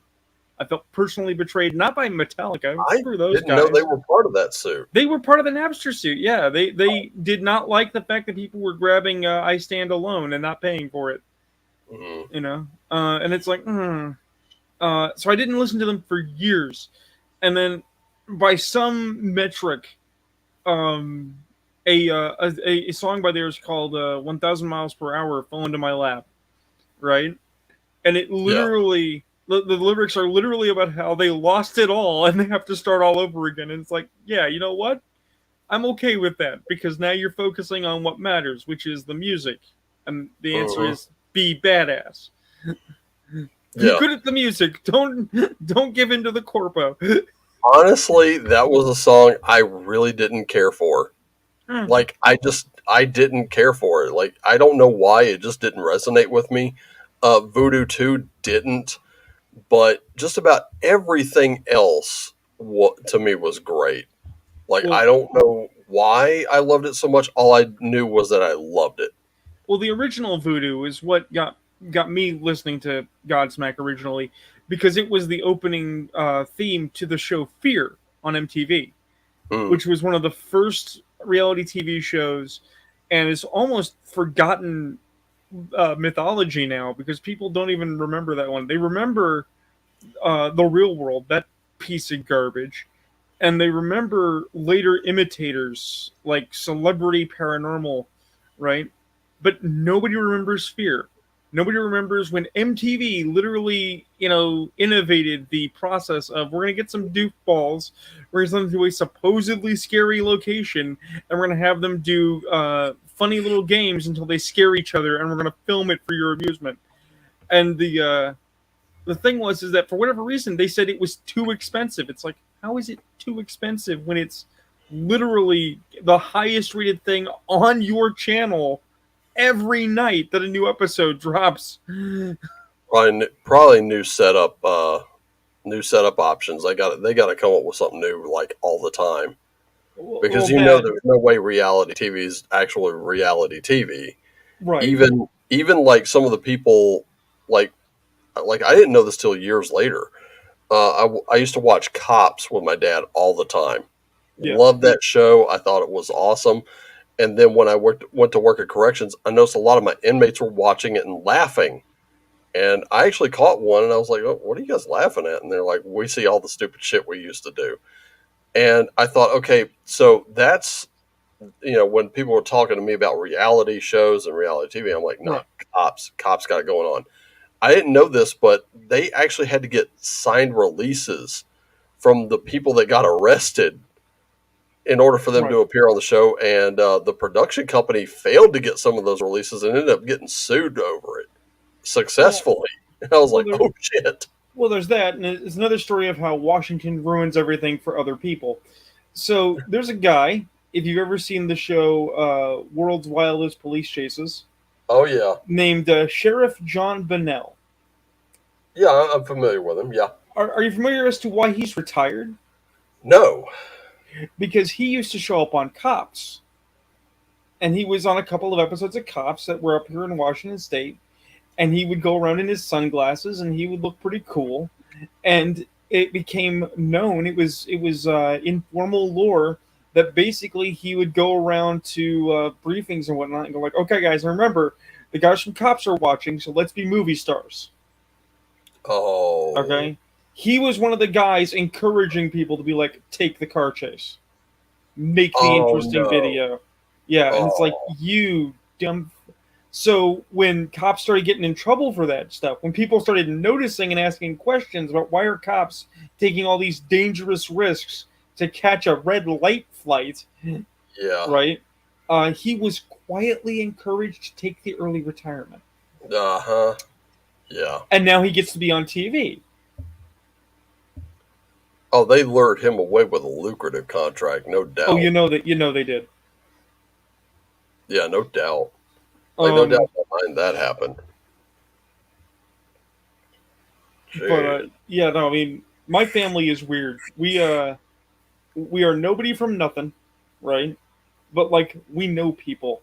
Uh, we're not on a first name basis all the time, but I knew Dusty Pierpoint when Dusty Pierpoint was just Officer Pierpoint, Oh, and like, wow.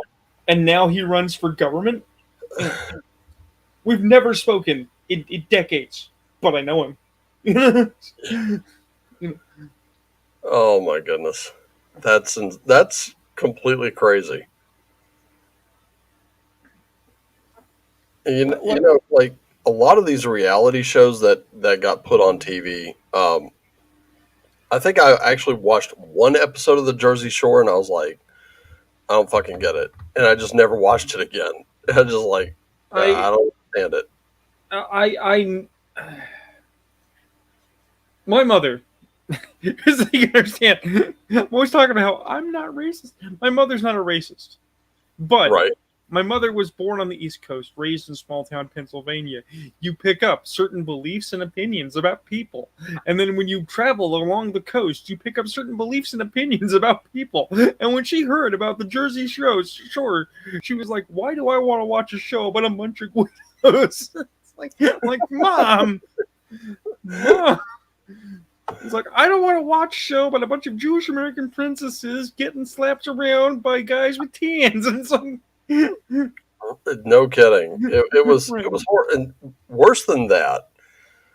Oh my gosh. I mean, well, as a for instance, my personal disdain, I hate growing up Gotti. I hate the very idea that John Yeah. Gotti's trophy wife and his children get to live the good life off of blood money and make more money off of TV by virtue of being criminal adjacent. You know? Or worse. And you got to understand, I was subjected to this. I did not watch this on my own. The That is Real often the way. Housewives. Oh no. Oh, Oh no. oh. This is why in my household for a long time I had to lobby just to get to watch Monday Night Raw, and this was at the height of John Cena's career. Right. So now, I mean, granted, that's not a lot better, but I'm sitting there and I'm like, look, all I'm asking for is 2 hours on a Monday night because it's for some reason the TV stayed on Bravo almost 24/7, and it was like, Oh. look, I don't like. There were some shows I thought were pretty cool to watch. Like I can't even remember the name of it, but there was one guy who would flip houses. I think it was called Flipping Out because Right. this dude was like severely OCD. But the stuff he would do, like he would take this house that did it look great? Not really. I mean, you really couldn't. You really wouldn't think it was $1 million property. but he would take these houses and then he would just go all out with this crew. They would come in, they would start messing around with things. He was like seriously like everything was super particular in some kind of way. Well, And I was just like, okay. And by the end of it, the house that he ended up purchasing and renovating was absolutely gorgeous. And I'm like, yeah, I could see where that would sell. That's amazing what he did to it. well, Little did I know, Vanilla Ice is doing the same thing, and he's making a killing doing it. And I'm like, good for him, man. well, here's a narrow window in history. So my parents would watch American Idol. I never appealed to me. I always hated the most generic program singing for the most generic audience for the most generic crap. And these people are product owned by that company. They have no creative voice. You know, the ones who are going to make it and actually break the mold have done so. There aren't going to be any more Kelly Clarkson's people. Stop watching, right? But I have even so, I have one exception to that rule. There was Okay. one time I watched, okay, and they had this guy on, a young dude, yeah, you know, total goth. You could tell. I mean, it Mhm. was just self evident. And he gets in front of these judges, right, in front of everybody on national TV, and I think Howard Stern kind of started as like, oh, yeah, is this how you look all the time? And he's like, yeah, this is me. And he's like, yeah. okay, well, what are some of your musical influences? He names off like stuff you would typical stuff, Marilyn Manson, so on and so Right. forth. Everyone like, assumes okay, he's gonna. Everyone assumes he's gonna do El Screamo on stage. right. And Right. they're like, the judges have a little chat with him, and they're like, okay, and nobody knows that you sing. And he's like, no, not even my parents. They don't even know I do this. And I'm like, okay, you hid this from your parents. I gotta hear this. Yeah. And no shit, they kick on this music, and he starts singing. This beautiful operatic voice just comes out of him.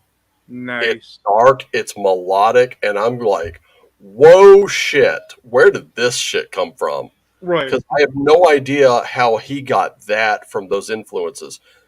I followed until a certain point when I lost track of him, and I found him on he's he's on Spotify. He's actually got one, Nice. and I was actually listening to him probably about 3-4 months ago, and I was like, I'm amazed not more people have heard of this guy because his voice is like just it'll blow your mind.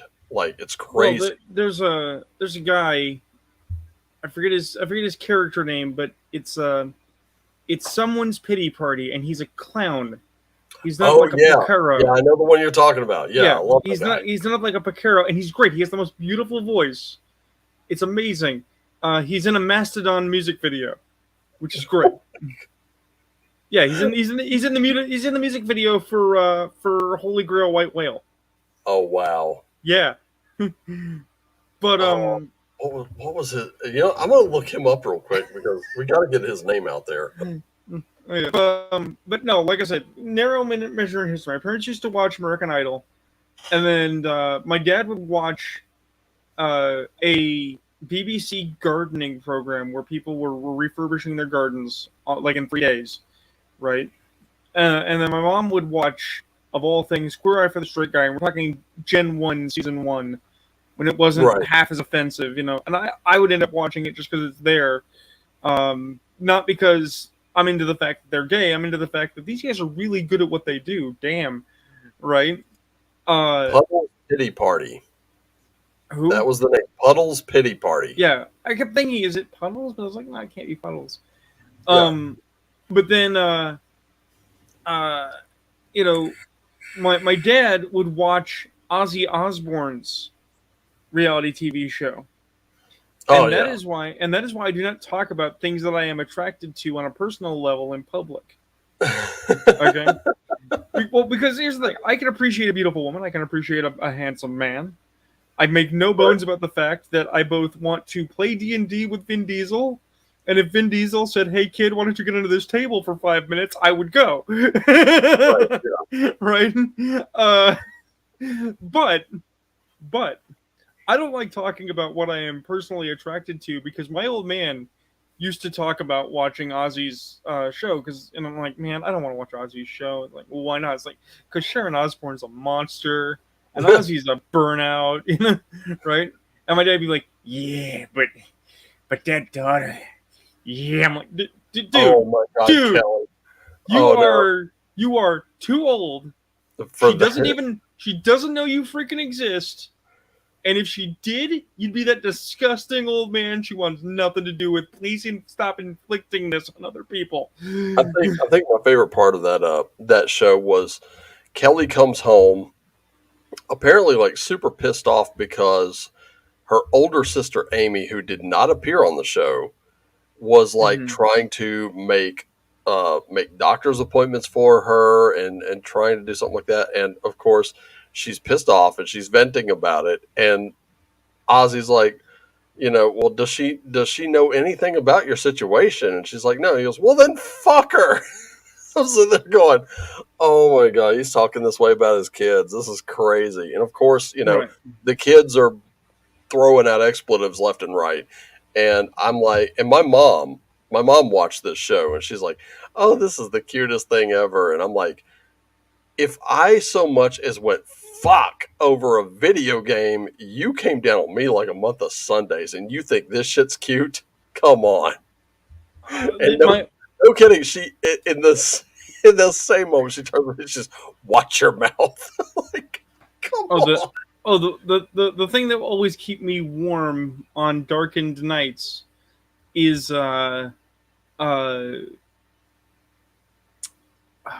Gene Simmons' Family Jewels. Oh. I don't watch it. I never watched it. No. What I love is the fact that not only is Gene Simmons' kid a thief and a plagiarist, but he got caught being a thief and plagiarist on national TV and tried to deny it. And then people were able to do one-to-one, side-by-side comparisons and prove it. Yep. That it's like, bro, you ripped off Bleach and you mixed it with Yu Yu Hakusho. Don't lie. and then his own father is like, well, does this band own the trademarks to that name? Because if they don't own the trademarks, you could totally take that name. And I'm sitting there thinking, dude, really? And then he goes, there was another band named Kiss, but we had the trademarks to ours, so they had to drop theirs. I'm like, oh, this is not a good look. Yeah, no. This is not something I want to watch. It's like good job at proving to the world that you're as much of a piece of shit as people have been saying you are in the music world for decades. Oh. Well, because here's the thing. If anything, that show actually shows off how much of a organizer and a genius Gene Simmons' actual wife, common law wife is. Yeah. Because she knows what she's freaking doing, despite the fact she's not a very good actress. I didn't care. I didn't care whether or not she was a good actress. I mean, I was a teenager. Well, no, you had two reasons for what they were watching for. One reason, two reasons. We know what they were. Although I have to say, his most genius bit of marketing was Shannon and her sister wanted to open a nail salon, and he had shirts made that said, I got nailed by the Tweed sisters. And I'm sitting there thinking, I want one of those shirts.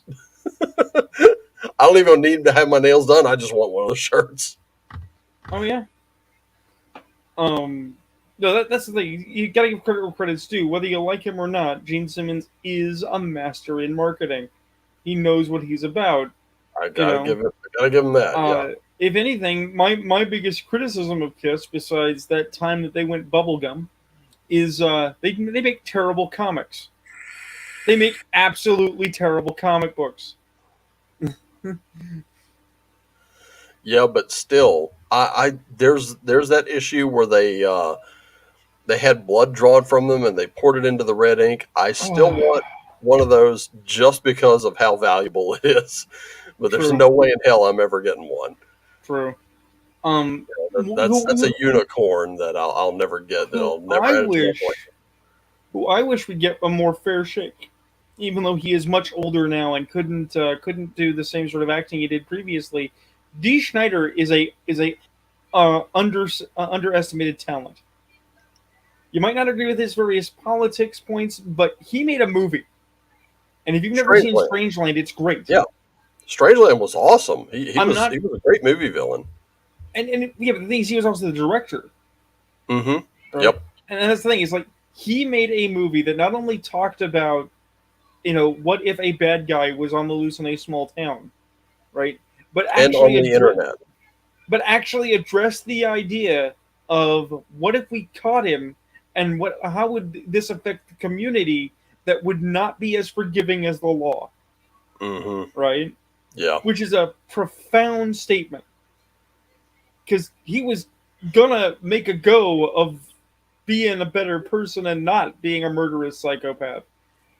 You Yeah. know, that's more socially aware than Scream, right? Mm-hmm. And that's a more interestingly nuanced telling than a lot of serial killer thriller fiction, right? I'm not saying that Rob Zombie isn't a good director. I'm one of his few people that will still defend his first Halloween film, right? Mm. Yeah. But Rob Zombie, as a director, likes to be sleazy.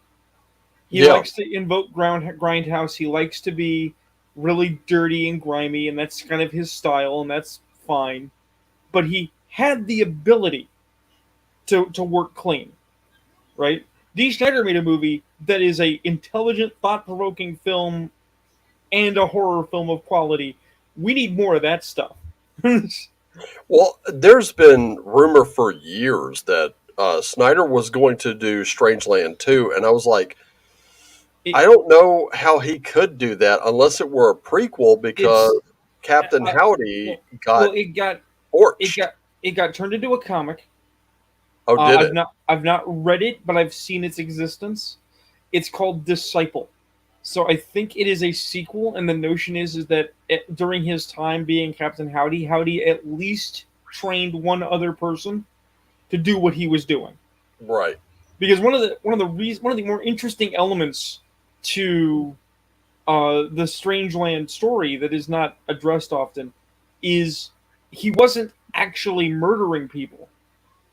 He was killing people, no question, and he was uh, molesting them, no question, and they were being kidnapped, no question, right?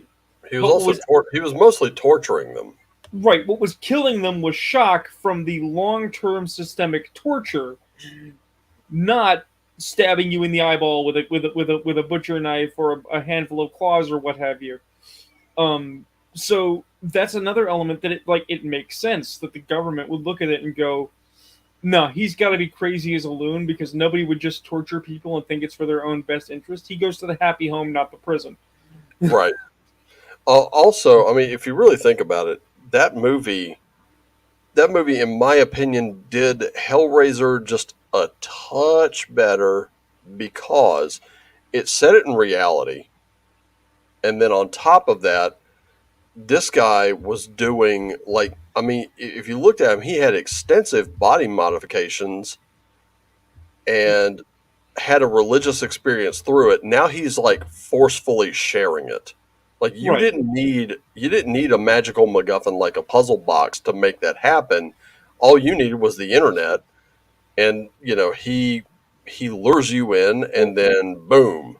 Well, let me start with this, because I'm not presuming that we're inferring anything's wrong with Hellraiser. Hellraiser's great. Oh, absolutely. Right. I mean, Hellbound Heart is better, but obviously, book is always better than film.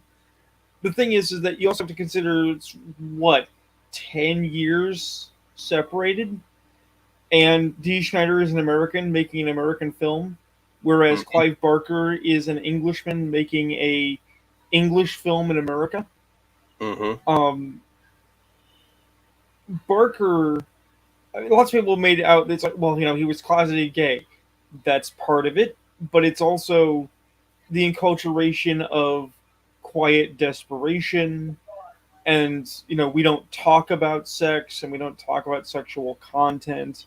Right? There's a lot of very 80s, late 70s Thatcherisms built into Hellbound Heart and to Hellraiser that, yeah, no, presenting extreme sadomosexual culture as literally alien kind of works. Yeah, right? Because it's definitely. foreign to the experiences of what is the mundane, right? Right.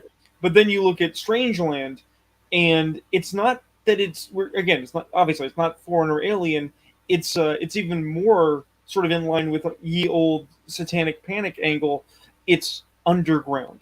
It's the subversive subculture that is everywhere and nowhere, that is among you everywhere you look, and you just didn't see it because you didn't want to see it. And Right. that's the And the key to getting in it was this tow truck driver who was right. like, "Oh, that's a septum spike. That thing's a Yeah, double lot. yeah. Someone's an That's aficionado." Yeah, that's just the thing that we're into.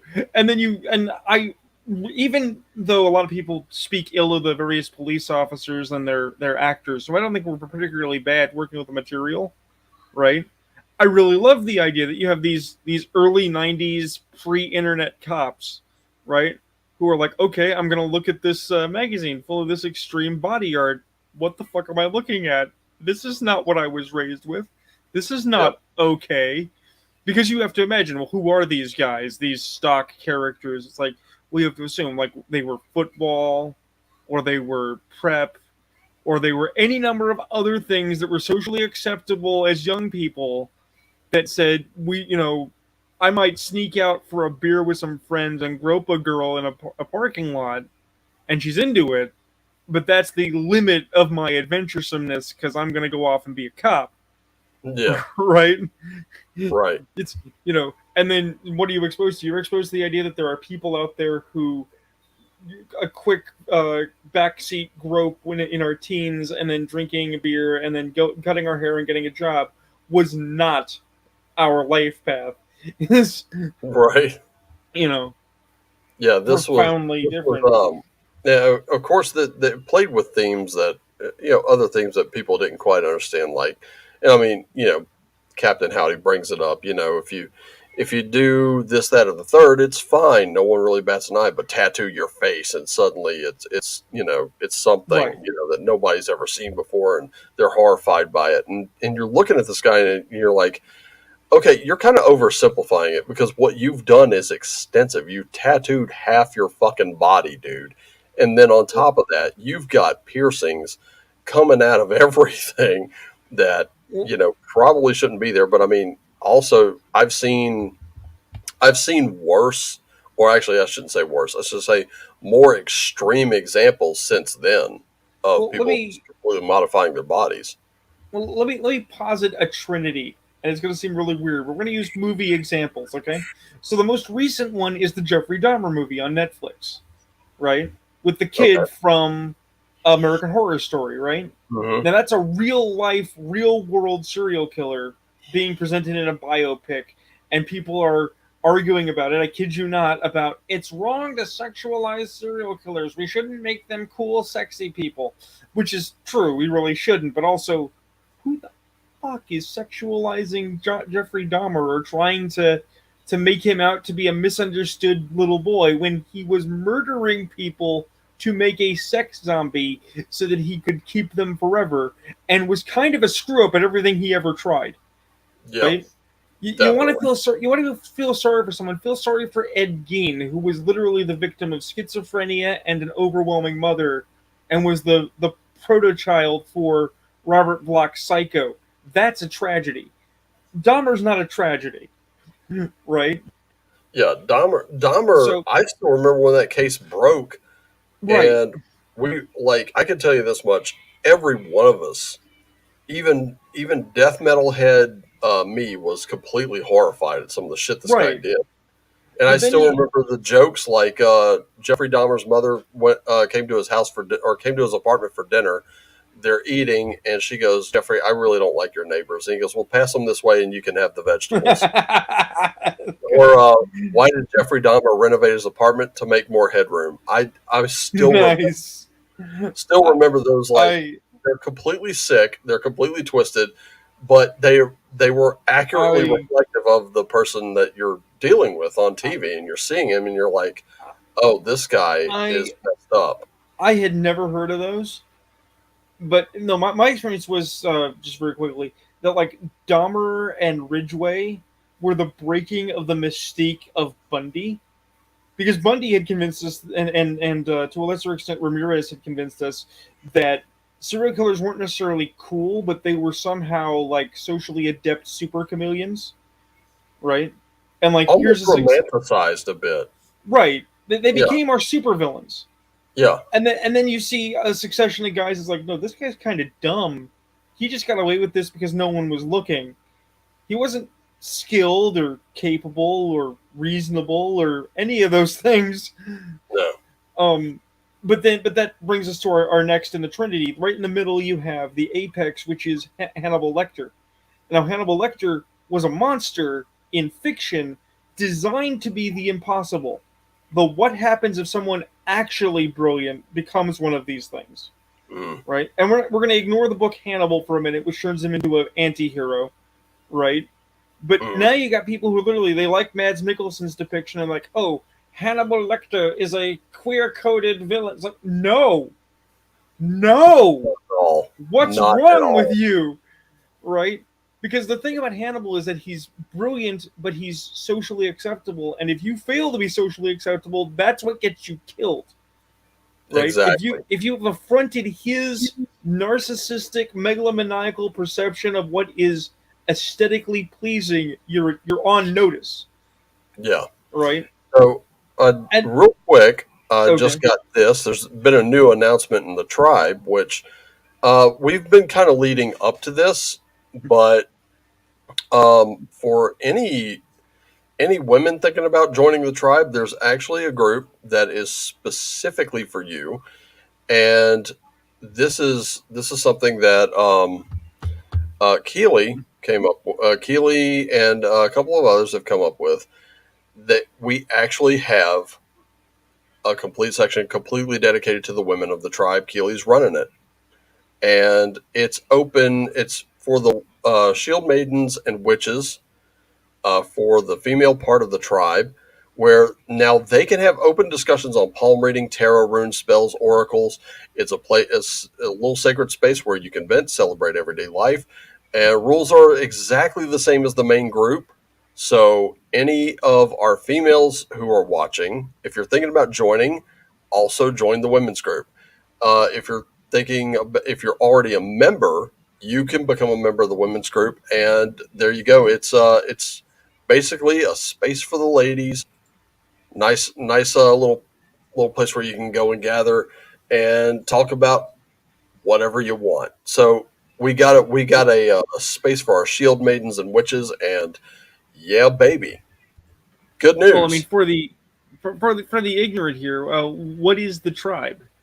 The tribe of Define the the Grey tribe. Horn Pagans. Tribe of the Grey Horn Pagans. We are in essence a sort of a, I don't even want to say neo pagan group, but we have an eclectic mix. We've got Norse pagans, we've got Wiccans, we've got Native American spirituality, we've got just a real, like, literally, if you want to talk diversity and inclusion, we've got it without having to force it.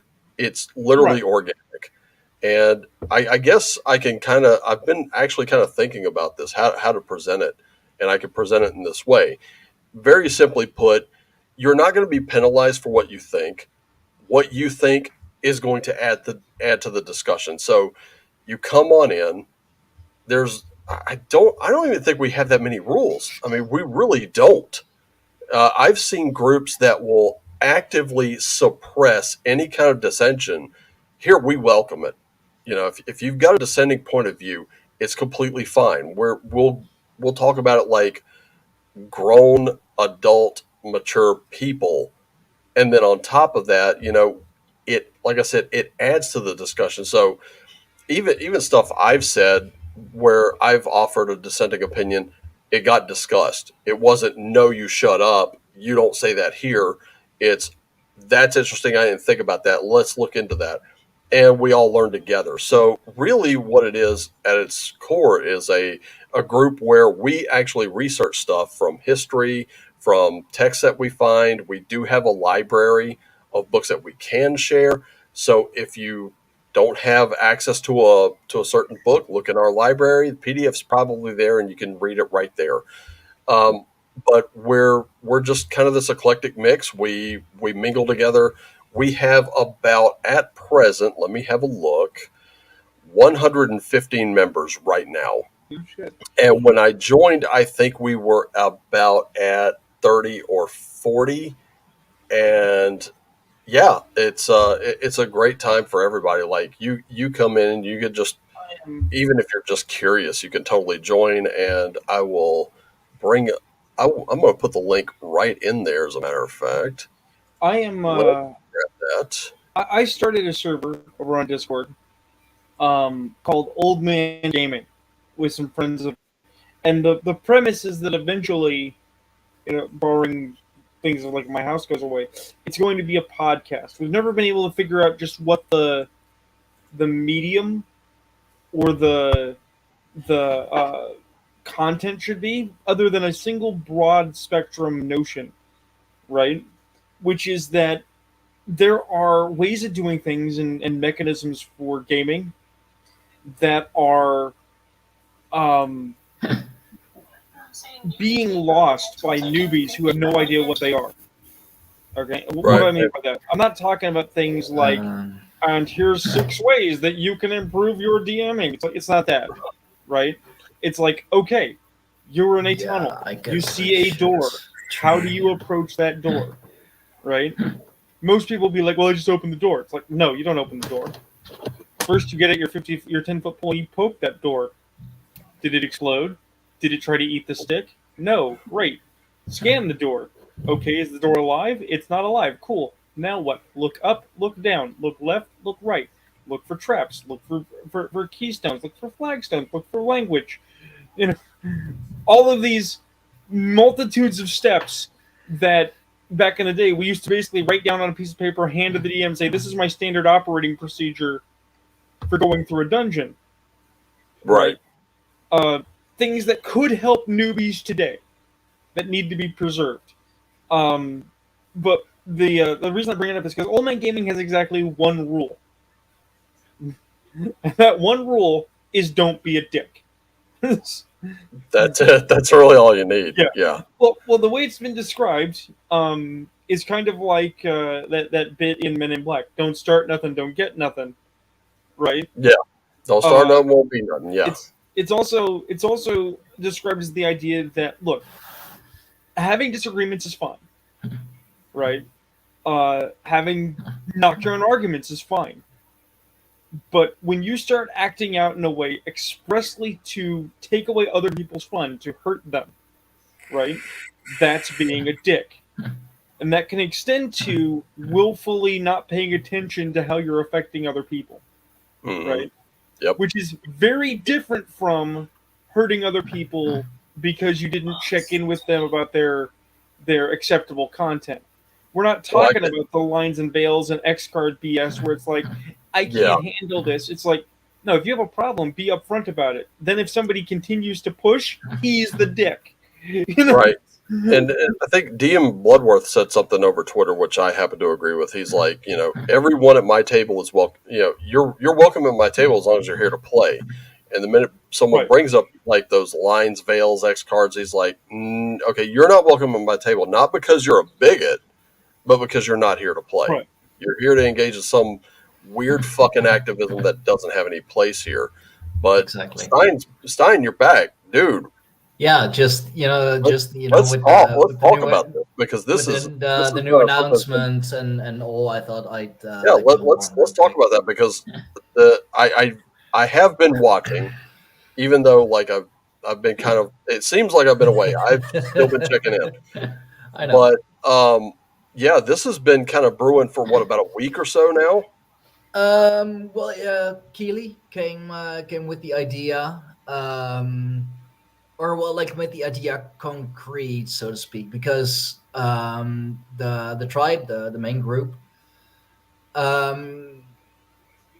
well, it's a lot of dudes. Yeah, it's a sausage fest at times. Yeah, basically. It really is. Basically, yeah. And I think it's Rachel who came up with it first, that she wants some more she wants some more ladies in the tribe, or like she wants to try and make it a little more attractive for the ladies to actually join our tribe. Because Yeah. I mean, like we have the like the three main, of course, you know, Rachel, Keely, and Sarah, Josh's Yep. wife. Just got married, by the way. Congratulations, Josh and Sarah. Congratulations to the both of you. They're such a lovely couple. They are. Just perfect for each other. They are definitely perfect for each other. Yeah. And then Keely actually came with the idea of, you know what, why not just, like, since we have some splinter groups anyway, why not do like one ladies only, you know, just for the, you know, the shield maidens and the witches and all. Because I mean, us men, like we can do whatever, but Right. the ladies, they have like more delicate stuff to talk about too, and sometimes they need that female advice without the men, without the boys, reading in, listening in, you know, the more delicate stuff. I mean, after You know, after all, I'm, and I'm actually reminded of and this is a thing still, as I understand it. When I grew up in the South, um, ladies just having social gatherings, and they would. I know, like my mom got heavy into quilting for a while, and there was never a moment where she was doing it by herself.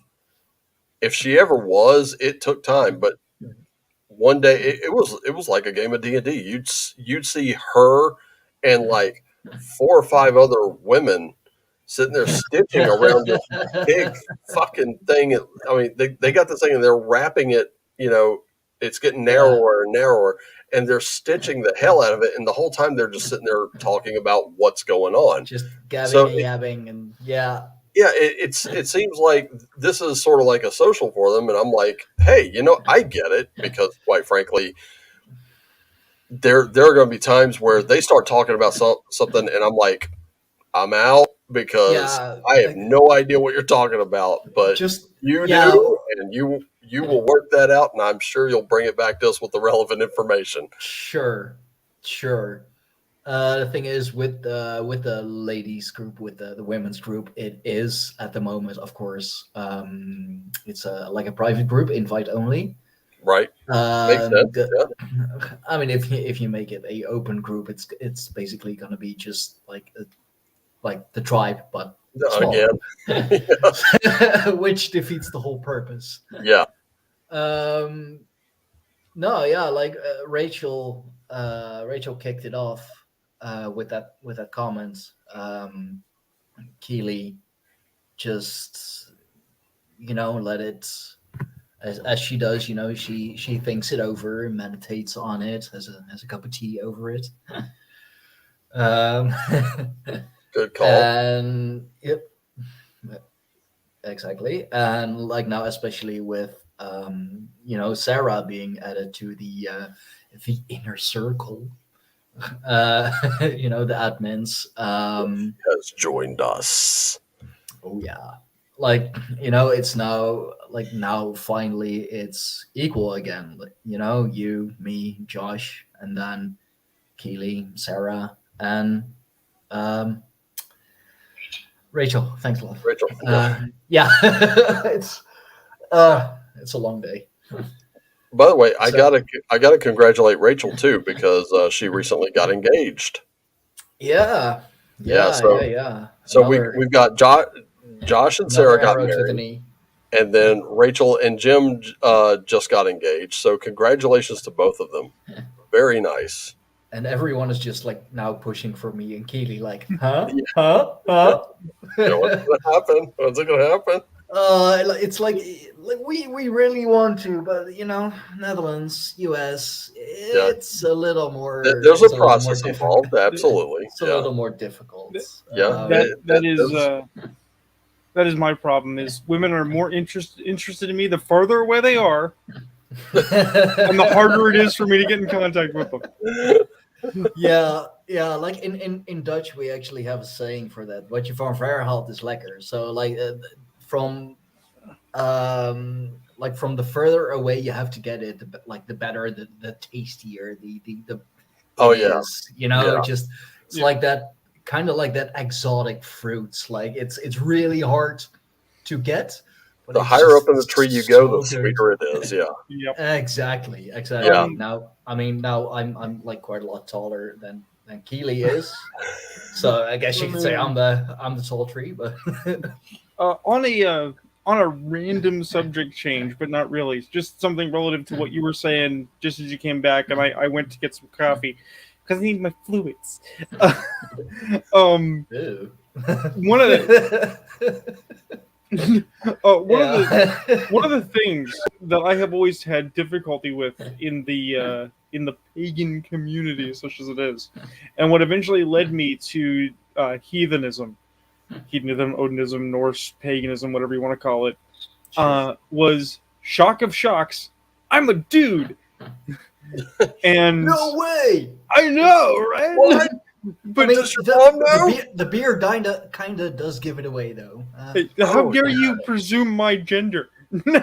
I mean, it is 2022 after all. So, But no, And here's the thing: I have seen those who identify as female with beards, like in the wild. I've seen Yeah. it, and I'm like, But- okay, okay, your business. Here's the Whatever. thing. My mom, 100 years ago, you'd be called a carny, but now it's accepted. Okay. my mom had been a practicing kitchen witch and shamanist for years, Nice. right? And in the 90s, back in that new age bubble, she was getting more involved with more people who were getting more involved. And my mom didn't really stick with them for two reasons. The first was that there was a lot of sort of convenience store checkout aisle witches, Yeah. you know. But the other thing is that the various druids, the various practitioners, were very good at doing the rituals, going through the motions, following the Gardnerian creed, summoning the energy, but then would do nothing with it. Right?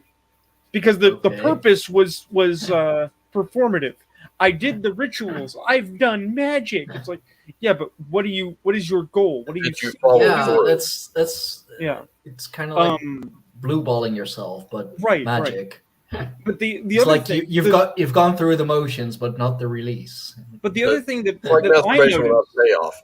well, the other thing that I noticed was that it was all goddess centric. Now, there's nothing wrong with that, but I was sitting there and I'm like, I don't know, this doesn't work for me. So when I found heathenism, I went to my mom and said, "Mom, I got this thing. I think I am also a pagan." And she's like, "Okay, well that happens." And I said, "Yeah, but I don't think I'm a Wiccan. Is that a problem?" And she said, "No, that's not a problem. All the paths are the path, right?" And that was all I needed, was just the verification of my mom that it's cool to be a heathen. But the thing is that I have always had a very difficult time interacting with other pagans, because they're either serious practitioners, like this august body of goofballs here, right? or they are the most crystal rubby, conventional pagans. Yeah. And when you start talking about heathenism, they lose their shit. In particular, because what you said as I was going away is it's a bunch of dudes right now. And it's like, yeah, I can understand how that's a problem, because you want to have a more mixed bag of practitioners. But at the same time, there's also nothing wrong with that. Because one of the things that I've always believed that has always pissed off the extreme feminists in paganism is the ancients believed in the binary of gender for a reason, or the binary of sex for a reason. There's female power and there's male power. Men do men things, women do women things. And the most powerful practitioners are not, in fact, women over men. The two sexes are equal in magical practice. The most powerful practitioners are those who have the ability to, through rite and ritual, access the female magic or the male magic when they are not those things. And Exactly. that is, I've that actually been. I've Well, actually this been can. talking about that recently on a international roundtable podcast. Someone was there who was very, or is, I should say, very well versed in the occult sciences. Ex-member of the Golden Dawn. And the question came up of Odin was taught Cider, which is a female form of magic, by Freya, of course. And it's like, okay, but like why is he the exception, and why would he want to learn that? Well, to like be whole, to It's, I mean, that's part of it, but also, and far be it from me, I'm not like shitting on Odin. No, that's not it. But Odin is cognate to Zeus, which everyone gets. Everyone's like, oh yeah, Zeus. But he's also cognate to Dagda, the Dozen King. What is he the Dozen King of? He's the master of all the crafts. The father of the gods is actually able to do everybody else's job. That's seen time and time again across ancient belief systems. You have the parody of craft and agrarian, or war and agriculture, and you have everybody has a different specialty, and then you have one guy, or in succession several people, who do all the jobs, or have the capacity to do all the jobs a little bit. Yeah, and you have you have the Aesir, the Vanir, and then you have like Odin and Freya. Right, and it's like, and while we're at it, what else is Odin known for? Odin's a thief. Odin's a trickster. Odin's a necromancer. Odin is also the bringer of runes and wisdom and civilization and law and order. I think I was. Oh, Fox has muted himself. He's just flipping out at me. Just my girl has to leave, so I'm still on the phone with Kibi. So, but I think I was talking to you, Wolfgar, last time you streamed about my discomfort with American Gods because of our propensity in modern media to just show Odin as the biggest asshole. When it's like, well, yeah, you're talking Mr. Wednesday, right? Yeah. Yeah. And it's like, well, yeah, he might be kind of a jerk in some contexts, but also this is a person to aspire to be. He has to have positive traits, or it's not Odin. Well, the thing that I've told people, that they ask me why that, why be a heathen, and I'm like, well, the simplest answer is this, and this all goes to balance, which is what we're talking about. In most other religions, the god is like this flawless character. Right. And they, no matter what wrong they actually do, they can just do no wrong. It's almost easily dismissed. But with the heathen gods, particularly, number one, they're flawed. Number two, they know they're flawed. And number three, they're not pretending to be something they're not. Because Odin himself is constantly, like, he's not constantly sitting on his throne in Valhalla, drinking wine, throwing the food to his wolves, and listening to his ravens. He's getting up off his ass and he's going into Mythgarther, and he's actually exploring. He's taking part.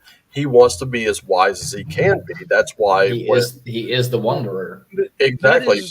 When he approaches Mimir for a drink from the well, Mimir straight up denies him, and he's like, "I'm a god. How can I effectively be a god without wisdom?" And that's when he's like, okay, you want to drink from my well? I want your far sight.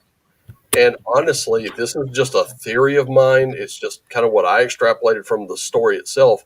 When Odin pulls his own eye out and gives it to Mimir, Mimir is the one who throws it into the well. I think, and this is just me, Odin got more than what he initially bargained for, because he got the drink from the well, which did make him wise, but nothing is ever written that said that I had to be connected to him. I think by his eye being in that well, he is constantly connected to that well. Well, it's why I have a what's basically a metaphysical hot take, which to a heathen purist will absolutely get me knifed, and I'm not bound for Valhalla. I'm going to say it in front of God and everyone. I am a filthy fur fag. Let's start there. I hate, now mind you, furries ruin everything. I, by and large, do not get along with other furries because they cannot keep their anthropomorphism to themselves. Okay. My specific interpretation is that the reason we anthropomorphize animals and give them traits is because they are totemic representations. So through their inspiration, we learn things about ourselves and we can become better people. Right? Right. Sure. I have a problem with the captivity of the Fenris wolf. I know why it had to happen. The Fenris wolf is chaos and is the primordial destruction personified. Oh, he's Uh, entropy. He's Yeah, definitely entropy. right, right. But the thing is that from his open maw, hope still flows eternal until the end, right? Mm-hmm. The thing is that that's hope.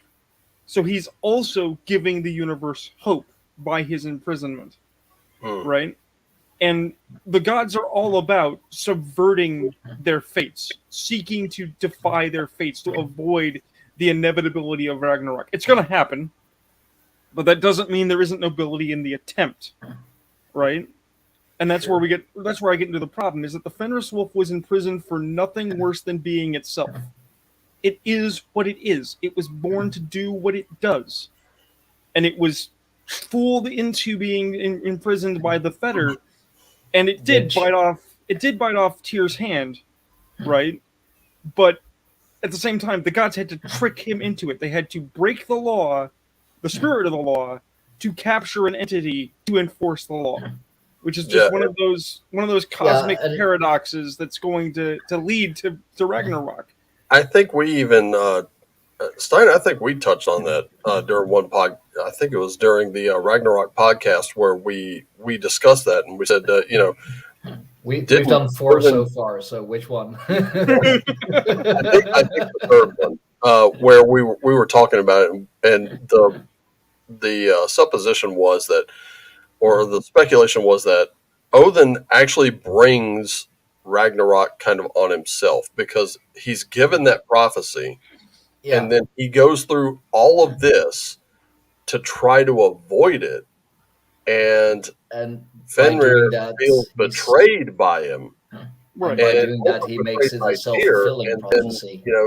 He lets his anger and his rage take over. Yeah, and that's the thing. His two sons are chasing both Sol and Mani, looking to devour both the sun and the moon. And that's the thing, is that my thought process is that if people can change, and we are not bound by fate, that we have the power of choice, right? Then that's got to be extended to everyone. That means that the Fenris wolf doesn't have to destroy reality if he doesn't want to, right? To the extent that I have this wonderful idea for a comic that will probably never get made, right? Which is basically my take that to Marvel's Thor. Not because I have a problem with sufficiently advanced aliens. Marvel's Thor is fun, right? But the idea of, okay, the end has come, Fenris Wolf is loose, and he decides he doesn't want to do it. Instead, he descends to Midgard. He takes possession of a mortal and says, "I'm going to try being a human for a while." And all the exercises his free will, right? And then all the powers that be are like, "No, you have to come do the thing. We're on a timetable here." It's like, "No, I don't. You can't make me." And what's more, why would I live up to your prophecy of doom? Yeah, why would I live up to your standards when your standards are shit? Well, specifically when your standards not only are shit, but they lead to my inevitable destruction. Why would I already put my head in one noose, why would I do it again? Very true. That's a good one, though. Yeah, there's also... This does kind of remind me a little bit of something that's popped up just in the past couple of days. An article from The Atlantic, and I'm not kidding, I addressed this earlier in the podcast, where it was, now we're being asked for amnesty over some of the things that have been done, have been said, and have been encouraged over the pandemic asterisk. I'm just going to put an asterisk next to it, but that's something that a lot of us, myself included, was like, do you have any idea the damage you have done? Yeah, like And how now about you're asking literal? us to just forget it and walk away? You know, that's Yeah, Okay, so it's here's my it's thing. abhorrent to me. It really Here's my is. thing, because I did see your posts, Mhm. and I've been thinking about it for a while. Yeah, I mean, give me your I thoughts. Good, bad, or indifferent. I don't care. It's fine. I understand your outrage. I even Mhm. agree with it. Okay, but in terms of applicability, the first is no one should have been asking for amnesty, right? Because no one should be asking logically for trials and results. There is no way to end this dispute amicably.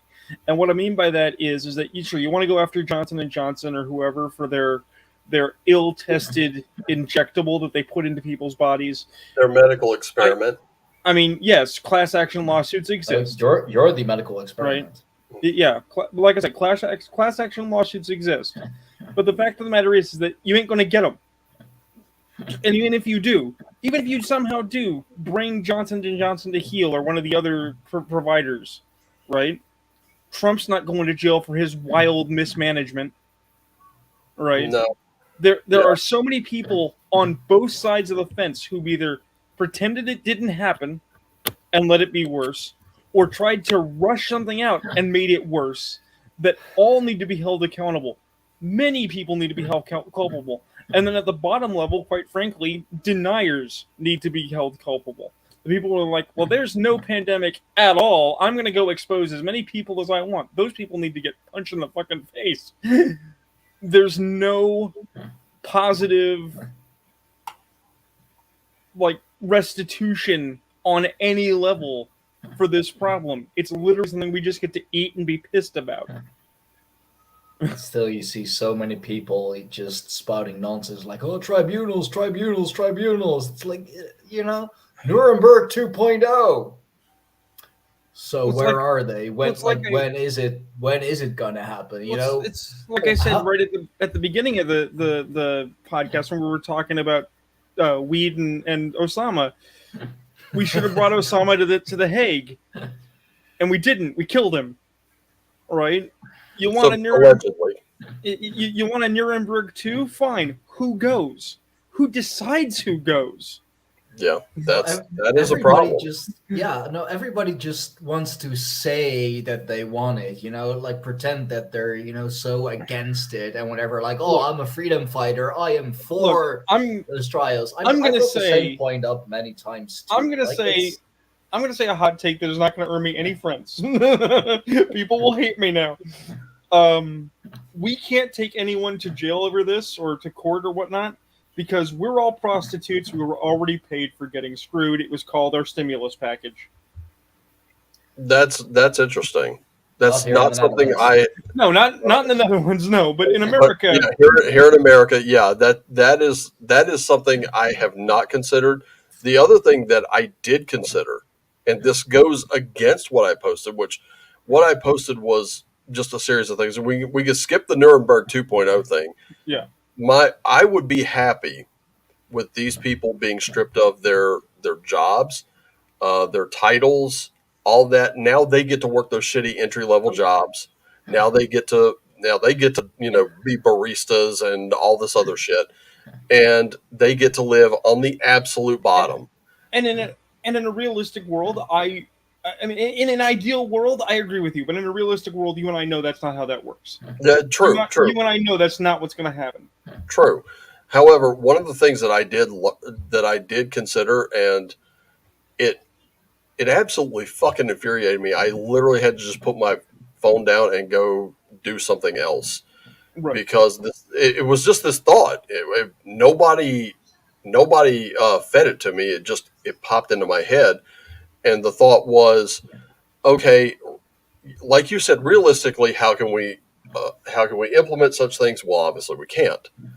Mhm. Um, Realistically, we probably could, but there would probably be some ways of getting around it. Every law has a loophole. Even what I posted would have loopholes just riddled Loophole, throughout. backdoor, side Right. door. So it's like, what could we possibly do? And the only thing left was, okay, if we keep doing all this shit, eventually it's going to escalate, and it's going to escalate. It's going to come to a head. That head's going to pop, and when it does, it's like Christopher Walken said in Suicide Kings when he looks at one of them, he goes, "I'm warning you, get out of this before things become so fucked up no one recovers." And I thought, that's it. No one recovers. No, I mean, as much as has been lost, as much damage as has been done, I'm going to say there needs to be at least some accountability, and Yeah, I but think there's that's never and what there, infuriates me is now they're saying, "Oh, don't hold us accountable for this. We were in the dark." I'm like, "No, motherfucker. At first, maybe ju- I'll give you at first, but past a certain point, you knew what you were doing." Well, let me we let me did, we just postulate- did what we were told to do. We Well, were let me- just Yeah, doing we our heard that jobs. Well, let me postulate the following, because this is Speaking about- again a speaking of position that would Nuremberg. not be very popular. We've known that this is the way the world works since at least Oliver Stone's JFK. Yep, Okay. not gonna argue that.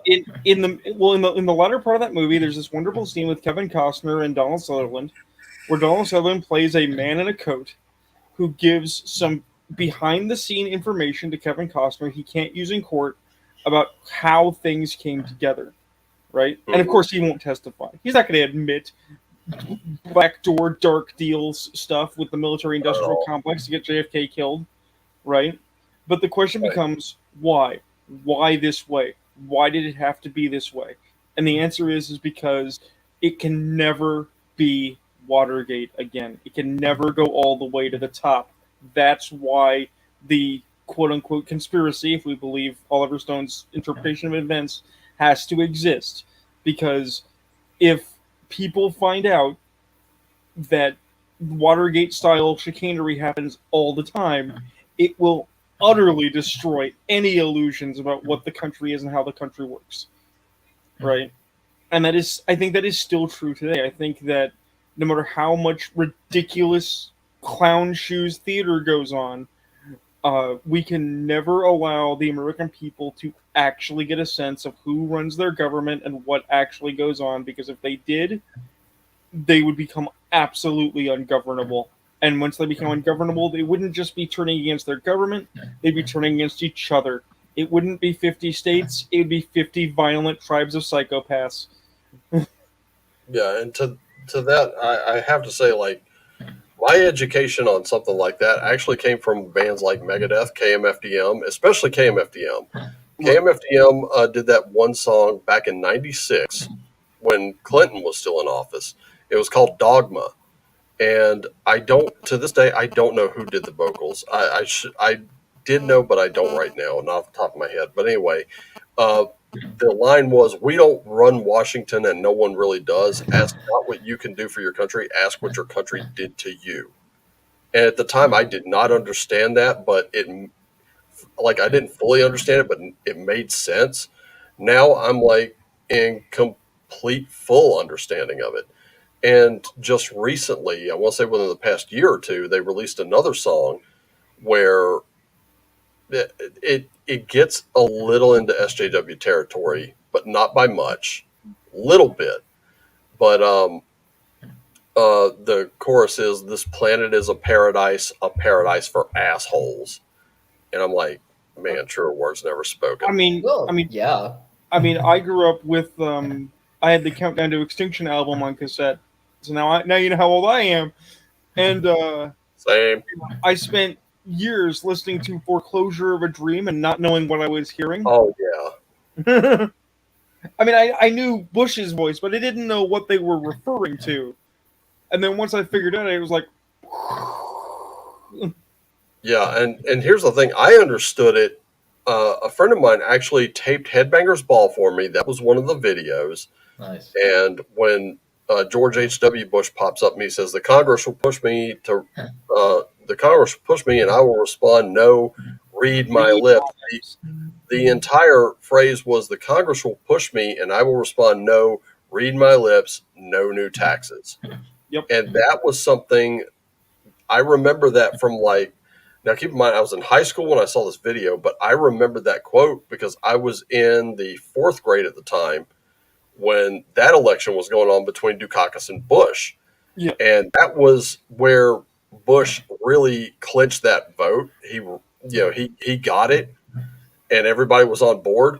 And then when he's running against Clinton, he's like looking at his watch and everybody's like, wait, what is he doing? And that's why he lost. He didn't get the second term, but still during that first term, he instituted new taxes. It's like I never understood why this appealed to me so strongly, and I'm sorry that he didn't win. But I will always remember Dukakis for this bit of political honesty that I think people have forgotten or they missed out because they certainly didn't listen to it when he said it. I probably missed it because I was a kid. He said, "I will make new taxes, but I'll tell you about it. My opponent won't." Yeah, and that just went right over people's heads. Yeah, that because he's basically saying literally, it's like, look, I'm a president. Taxes come with the territory. I've got to repair what Reagan did with his literal economic voodoo that gutted a powerhouse, right? Would you rather have somebody who will make changes to suit his intelligence agency brethren, right? Or would you rather have it someone who is a public servant? And people said, no, we like the guy who sounds better. Yeah, right. And never it didn't come to my attention until many, many years later. Like that was just one of the many lies Bush Sr. told. And I wasn't a fan of his son either. But I do remember getting into that whole research bit. There were mentions that there were lies about the of what was going on in Kuwait that got us in there. That now, granted, Operation Desert Shield and Desert Storm lasted maybe a week, about 2 years, yeah. Mm-hmm. Well, actually, the Desert Shield might have lasted a little longer because we were just there on the border, and then Desert Storm happened. I think it was like maybe 100 hours, so like a few days before that was over and done. And I found out like Bush Sr. was CIA during JFK's administration. I was like, what? Right. Whoa, what? Hold up. There were more ties to the CIA between Bush, and I think Reagan was trying to keep him happy because he was vice at the time during Reagan's administration. I don't think Bush Sr. had anything else on his mind other than war. I don't think it went the way he thought it was going to. I always have a weird problem talking to just younger people because I try to describe this idea of how there are decade-based benchmarks that change history, right? Trying to explain to a friend of mine, for instance, that the 1920s is closer in culturation in America to the 1890s than the 1930s. It's like, but why? It's like because when you like look at cops still acted like cowboys, right? It's solidly very different. And then after the Depression of World War II, it's a wildly different time, right? The end of the 80s into the 90s, you have pre-Gulf War and post-Gulf War, right? And that's pertinent because I think a lot of people have somehow actually forgotten what Bush was like pre-9/11. Pre-9/11, he would have been a footnote. He wasn't going to be an important president at all. No, not at all. It would have in fact been a very stable, lengthy, boring administration, right? Then 9/11 happened, and he had the infinite check. He could do no wrong. He was the war president who was going to get us vengeance against people in a third world hellhole who dared attack us by using planes to exploit our criminally insufficient aerial infrastructure. Yeah, and engage in more security theater, which Right. like those born or born shortly before or even after 9/11, they don't know what a pre 9/11 world looked like. Right. Those I born, vaguely remember. and then there are those born shortly before or after 3 years ago. They're not going to remember what a Well, a pre-pandemic asterisk era is going to look like either. well, They're you not keep in- going to they're not going to know, like, being able to just go somewhere and do something without. My son is 4 years old. My daughter is 7 years old. They lived through this, Yep. and I'm I going mean, back to court tomorrow, actually. But like in the long term, I am fearful of how this affected them. Like now, I know they're even though they're so young, they're strong. They're like they're my kids, and well, let's just say that they're my kids. I don't care about their bloody mother. But like I know they're strong. They have strong magic or strong magic potential. They are fighters, and but still, I do wonder. I do worry, especially for my son, since he is that young. Like 0 to 4 years old by the time like you like at least here in the Netherlands you go to school for the first time. Those are really important years. Yeah, they're Like formative. born to like 4 years old, they're quite important years. I mean, his sissy, like she's 3 years older, but still, like she would have like well, I think even as some behaviorists have pointed out, those very early years are all important for developing social skills, recognizing other humans as other humans, yeah. interacting with them. Um, Now, I don't know about where you're from, but I also know that where I'm from, we've also got a weirdness within the last, not this generation, I want to say my generation. So, last 3 generations or so. We used to have lots of lead paint in everything and lots of leaded gas. Hmm. And in the generation just before I was born, they discovered, oh, wait, maybe putting all this lead into the atmosphere is bad because long-term lead exposure can cause, among other things, psychosis. Well, I'm a Right, early '90s kid living in the Netherlands in Europe, but so you're I in don't. Netherlands. I'm in America. In America, we're way worse on our ecological policies. Oh yeah, you're telling me.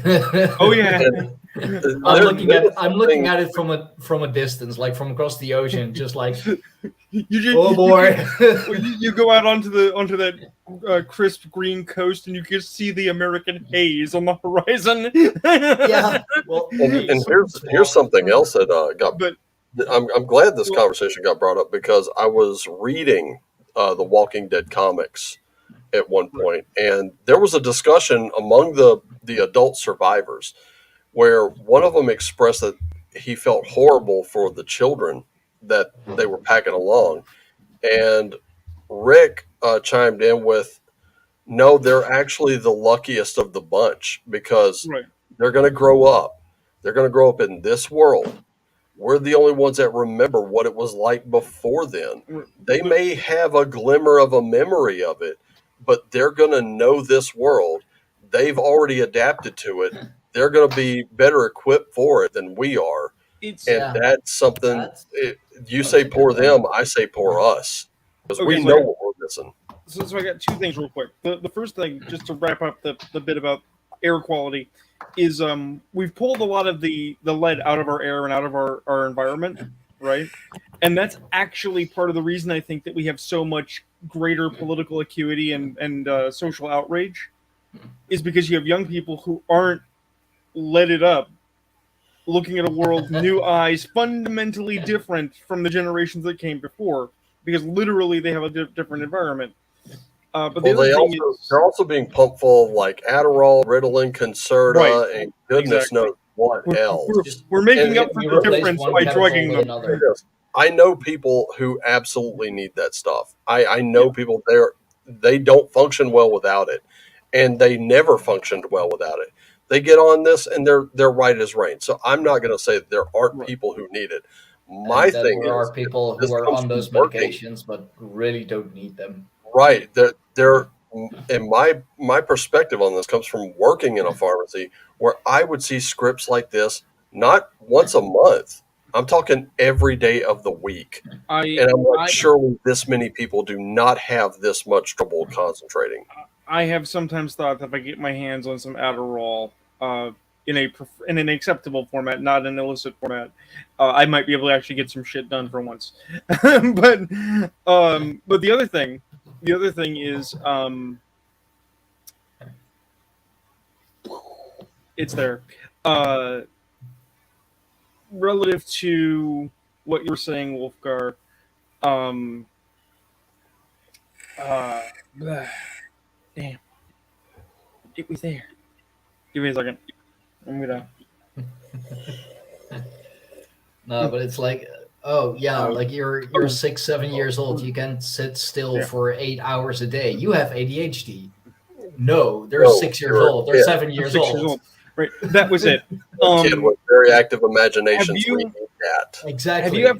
Have you ever read the excrement of a comic called Crossed? No. Okay, well, first and foremost, let me just advise everyone: don't read it. Okay. Avatar Press is a horrible publisher that does edgy bullshit, and their book lines are awful. Everything I've ever read from them is vile. But they have they have a series called Crossed, which is literally what happens if there's a zombie outbreak. That's not a zombie outbreak, because instead of zombies, people get this visual deformation on their faces. They get a cross shape and turn into ravening psychopaths. So the people who are hunting and murdering you aren't zombies that are eating you like they're, zombies. They are aware, and they are doing it because they want to, and they are enjoying it while they do it, and it is infectious if you live, which is horrifying. Right. Yeah, that's pretty horrible.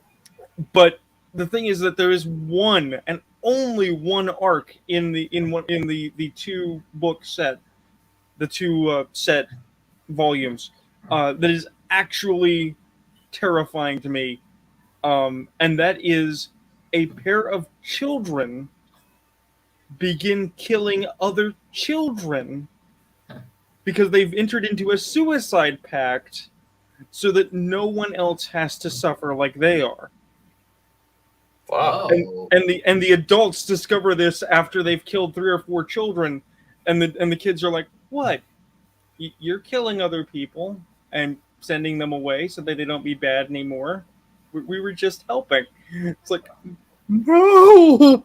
Oh, but that's But that's I mean, like a thing that would happen in a zombie apocalypse scenario when you think about it. and we're setting one hell of a example. Actually addressing like how children would respond to the zombie apocalypse as children is an interesting question that then the comic doesn't describe at all, as it decides to instead make a bunch of stupid take that's and other awfulness. It's a terrible book. Yeah, Walking Dead, the comic book, and the TV show did something similar along those lines. Carl killed another kid Right. at one point as a very young boy. I think he did that also in the show, and then there was another arc where Carol killed off one of the 2 girls that she was keeping watch over because one of them was not stable at all. Ended up killing her sister, and it was a really weird episode to have to watch. It's uncomfortable to watch too. I read Evil Dead, or not Evil Dead, Walking Dead, for about 40 issues, right up until Rick gets to the small suburban community that has something going on. Which is basically they're if I understand it correctly, they're doing the lottery by Shirley Jackson, right? Someone's going to get zombied tonight, and everything else has to be maintained as normal as possible. We don't have to be zombie apocalypse survivors. We can be normal. And that was the point at which I bowed out, not because it wasn't well done. Kirkman knows what he's doing, but it was the same story so many times. It becomes grindingly oppressive. We find a place, we screw it up, we run away, we find a place, we screw it up, we run away because we are the Walking Dead. Yeah, I got it, Rick. Yeah, there was a lot of that. It was very cyclical in nature. That was something I noticed probably within like the, I don't know, third season maybe, where they finally made it to the prison, and I was like, okay, you have a place that's pretty stable here. Now, how on earth does this get screwed up? Oh, right, the governor of Woodbury found out. And he was a, yeah, that was a wild I mean, part in and of itself. I tried watching The Walking Dead like years ago when there was like a weekend marathon on Fox. Just like basically 24 hours, like all Right. seasons that were available back then. Yeah. I think I like literally tuned out at episode 3 because I was like, this is just the same shit over and over again. It does get repetitive, but after a while, I think toward the end of the series, and we're talking the comic series here, they finally kind of break that. And when they do break it, like it becomes a little understandable how repetitive it got. But now, now that I've seen so much of it, and I still got to catch up on this last season, but after seeing so much of it, now I hear they're going to do these new spinoffs, and I'm like, I'm not interested. Once the series ends, I'm out. I'm done because, quite frankly, I like when people said, "Oh, everything that they did on that show, I just do the exact opposite," and I'm like, how and why? Never got an answer, but now I'm watching the series going, yeah.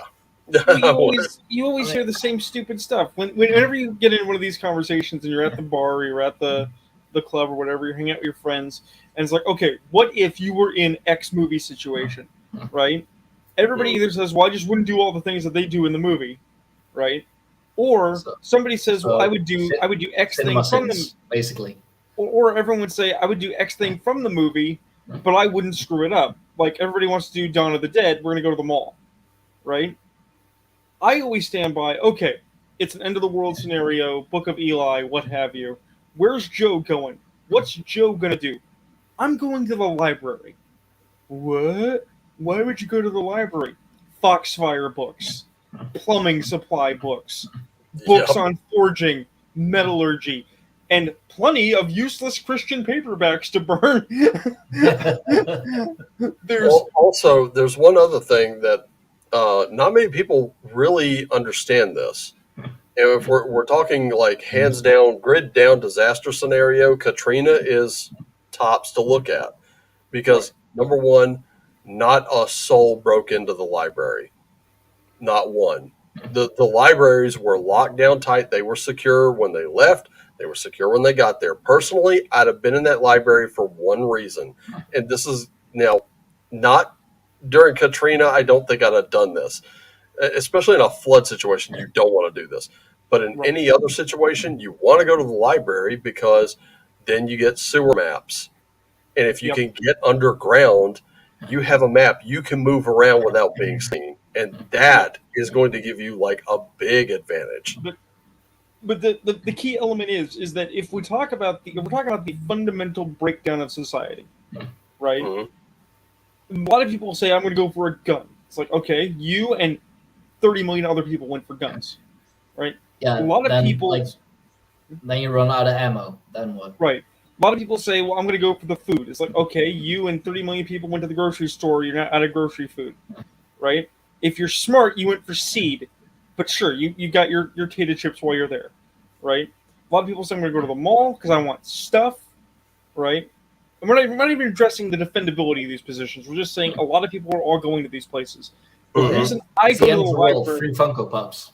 right? The reason that I say go to the library is because knowledge is a more valuable commodity than goods in the early part of the apocalypse. Because if you can be the guy that says, "Look, I don't know how to make this thing, but if you get me available parts, I can show you how it's made, and we can build barricades, water purification, lighting, power, all these things."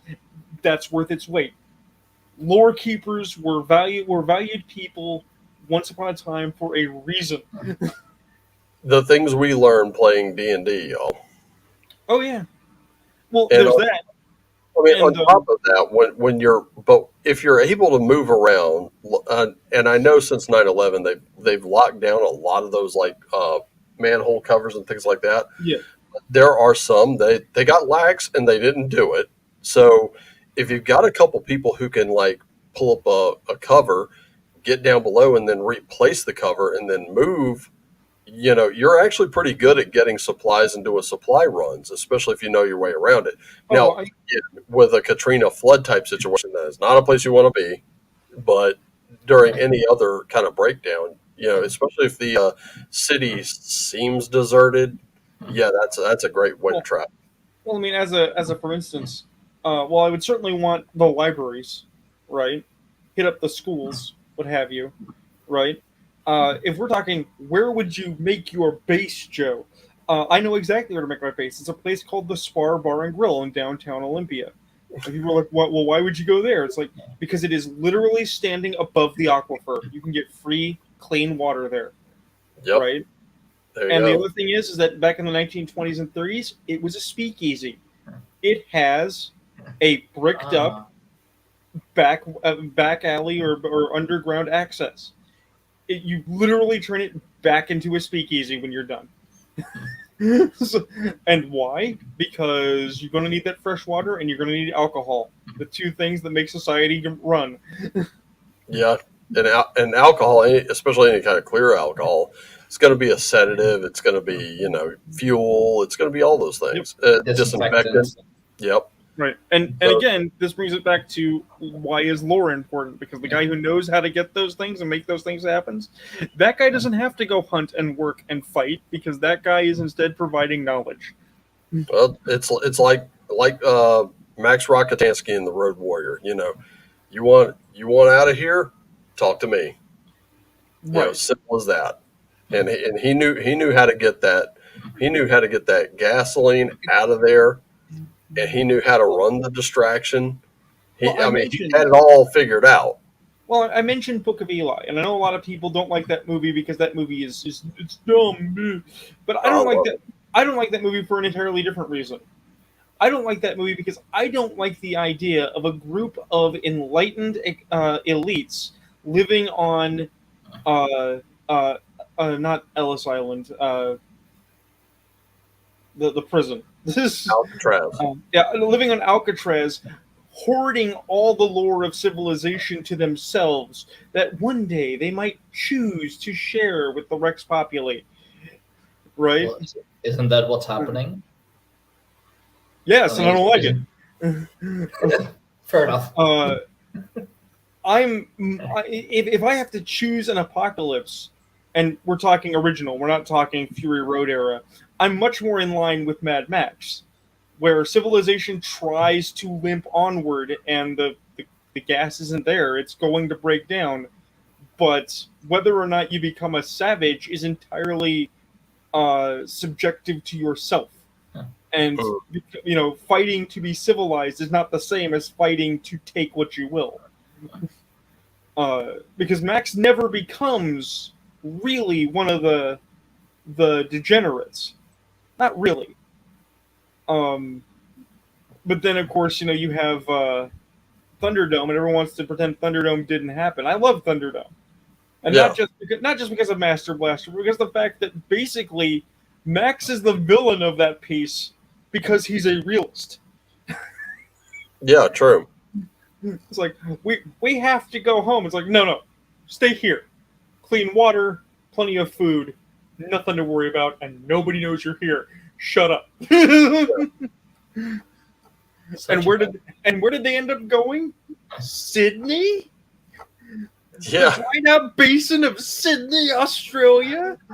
yeah. That was kind of the low point of the movie. I was like, okay, I get that they really wanted to go back.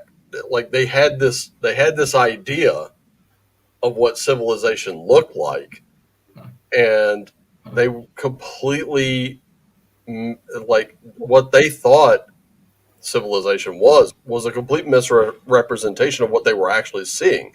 They could not properly interpret that these Viewmaster slides they were looking at were from the past, and Max is trying to tell them, oh yeah, that happened, this happened, but that guy, it's not me, and where you are right now, you couldn't be better off than where you are right now. Well, see, I actually like the idea that bereft of gas and oil, society will fall back towards the 19th century. Not because I endorse the 19th century, but just it makes sense, right? The one little man who it made Bartertown what it was through knowing technology, he's not the only one out there who can read a book, right? Right. People are going to make society enclaves, right? Mhm. And I don't have a problem with the idea that people are going to start using animal husbandry and camel and horse and that sort of thing. You know, the post-fall society should look more like the postman, right? Right. My problem was then you have Fury Road. Now Fury Road was a great movie. I had a lot of fun. I liked it, right? But they introduced it's like, well, after the gas wars was the water wars, and then there was the nuclear fallout and the Half-Life. It's like, oh wait, so you're just Fallout now. Okay, so explain to me what happened to that society of people living in Sydney, because that's a bombed out, irradiated crater. Yeah, where did they go? It's like, yes, the children fled to Sydney and then died from cancer. Yeah. Probably, yeah. And Not, the bad part about Fury Road is the reason it comes across as so incoherent is because it only makes sense to people who played the video game. which I did. Same here, yeah. Yeah. I'm right back.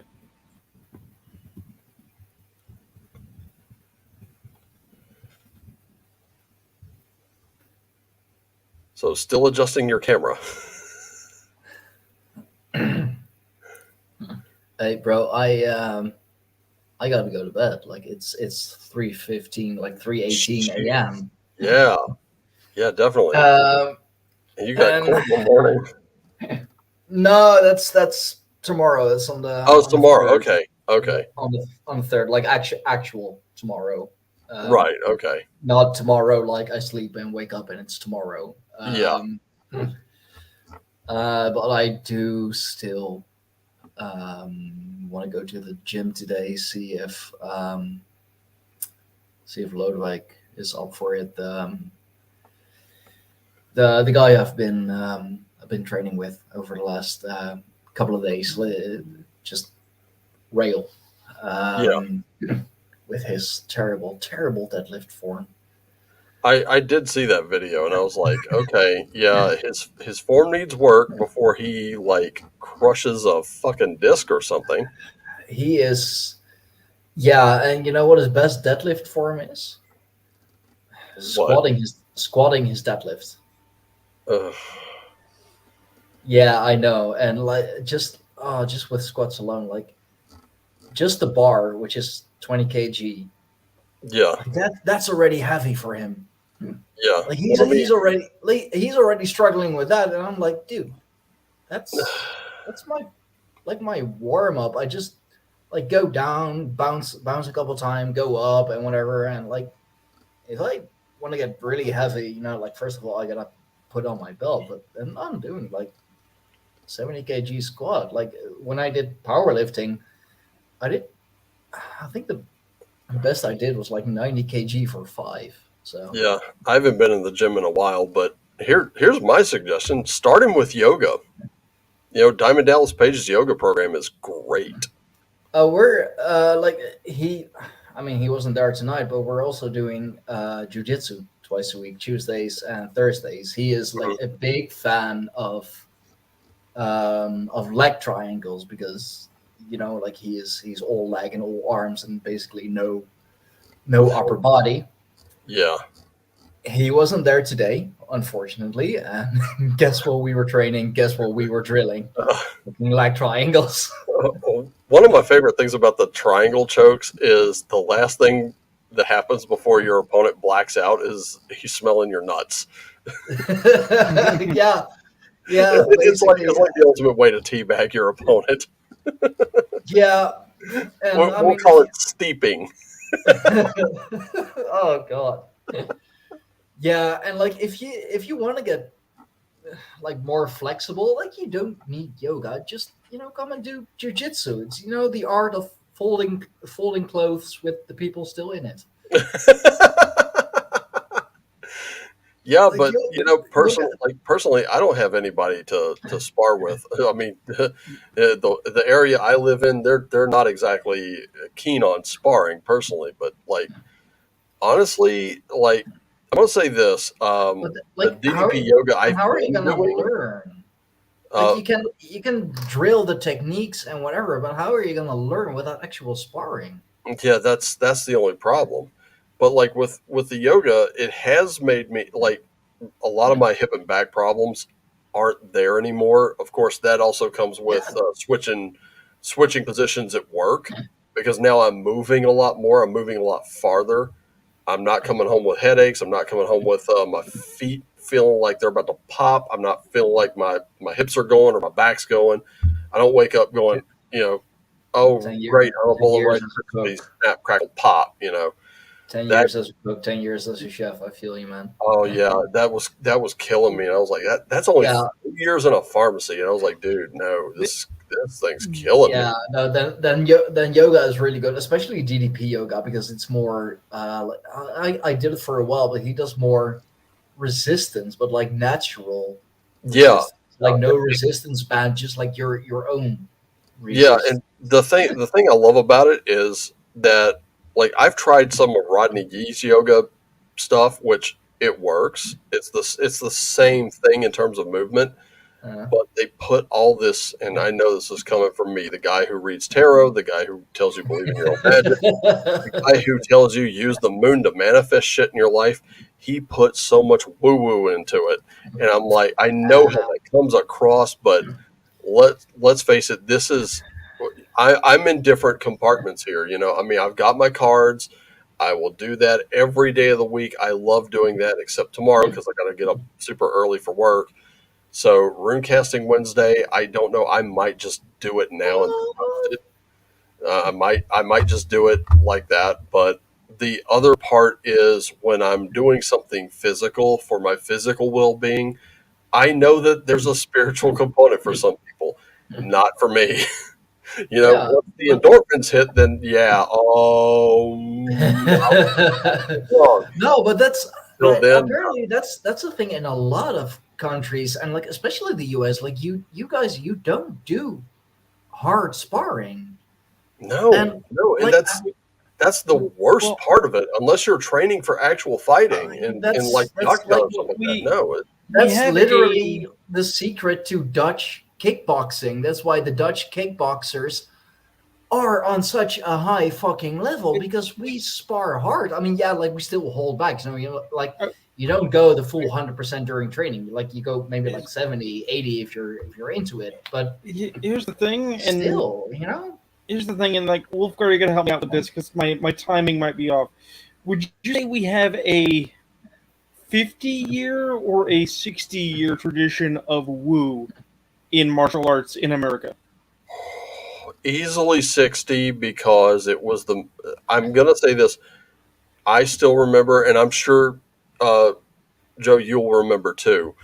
During the 90s, there were McDojos popping up everywhere. Yeah. The ninja craze was just electrifying the nation. We had guys like Van Damme, Seagal, you everybody could looking buy at your black Bruce belt. Lee, and all of it was. And you read these like inside karate magazines, martial arts today, where they're talking about this guy who did Dim Mak Death Touch, and you're like, Well, there was no way to Yeah, like I figure it I out back then. stopped I well, stopped practicing it. I stopped training because otherwise it would get too deadly. I would be too lethal. I would accidentally kill you. And it's like, well, that's the no, thing is I was referring to like Count Dante, who was the guy that gave us the dim mock as a concept, right? And that's claimed that his hands were registered lethal weapons. Right. You know, like, get the fuck out of here. Maybe if you were a pro boxer, but I mean, now having said all that, then we also have a problem in Murica, because I have to assume that it's elsewhere, but Murica we're always good for stupid.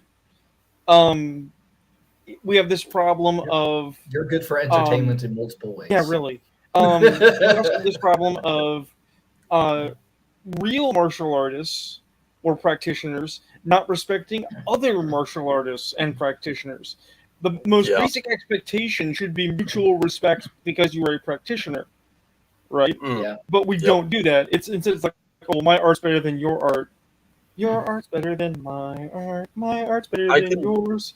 I can tell you this much that's where UFC came from, basically. Yeah. You know, trying to prove which one is best. That was put up or shut up. This was like the thing that drew me and my friends to it. Like, the thing that drew me and my friends to it was like, this is basically real life Mortal Kombat right here. You know, it doesn't get any better than this. And it was Brazilian Jiu-Jitsu that won out. And it was like, wow, I was not expecting that. That's crazy. Yeah, and if you want to go real hard, like real hard, which is, I mean, it's basically street fighting. Vale Tudo also comes from Brazil. It's basically Brazilian Jiu-Jitsu, but you can headbutt people. You can, poke someone's eyes out. You can, it's basically it's no holds barred. I'll tell you this much: the one commercial, I call it a commercial program, but I'm really calling it that in the very loosest of terms. Sammy Franco's Contemporary Fighting Arts is some of the absolute best instructional material that's the most reasonably priced. Anyone can get it. Anyone can do it, and it's literally that accessible.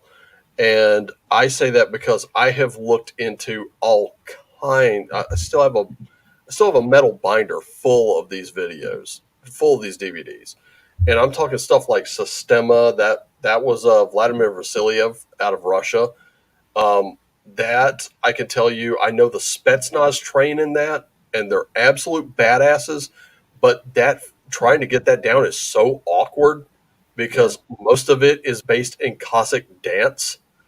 Then there's all kinds of other stuff. I think one of my videos, Jailhouse Fighting, was like so 90s and low production, you could tell. But most of what they teach you is, you take your hand from down here, you reach up, you palm heel strike the nuts, then you grab, you pull and twist, and I'm like, oh, that's just hitting your soft spots. Everybody's gonna understand that shit. But where Contemporary Fighting Arts manages to absolutely excel is they have videos that break down, like, you do get videos that'll give you a general overview, then you get specifics.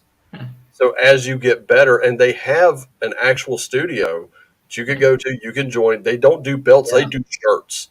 And you don't wear a black shirt until you earn that son of a bitch. And one of my favorite things, and I underestimated this for many years before I actually got the video and checked it out, I underestimated the shit out of this. And I've been carrying this for probably about, I'll say 20 years now. And this thing, it used to be black, obviously, but now the paint's gone from it.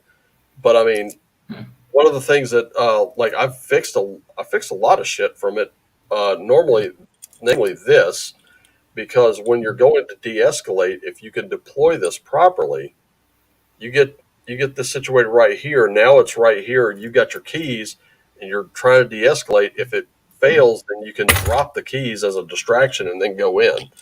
Yeah. And that way you're not cutting your knuckles up with your keys, especially on a cold day where, holy shit, if your hands are frozen, that's gonna fucking hurt.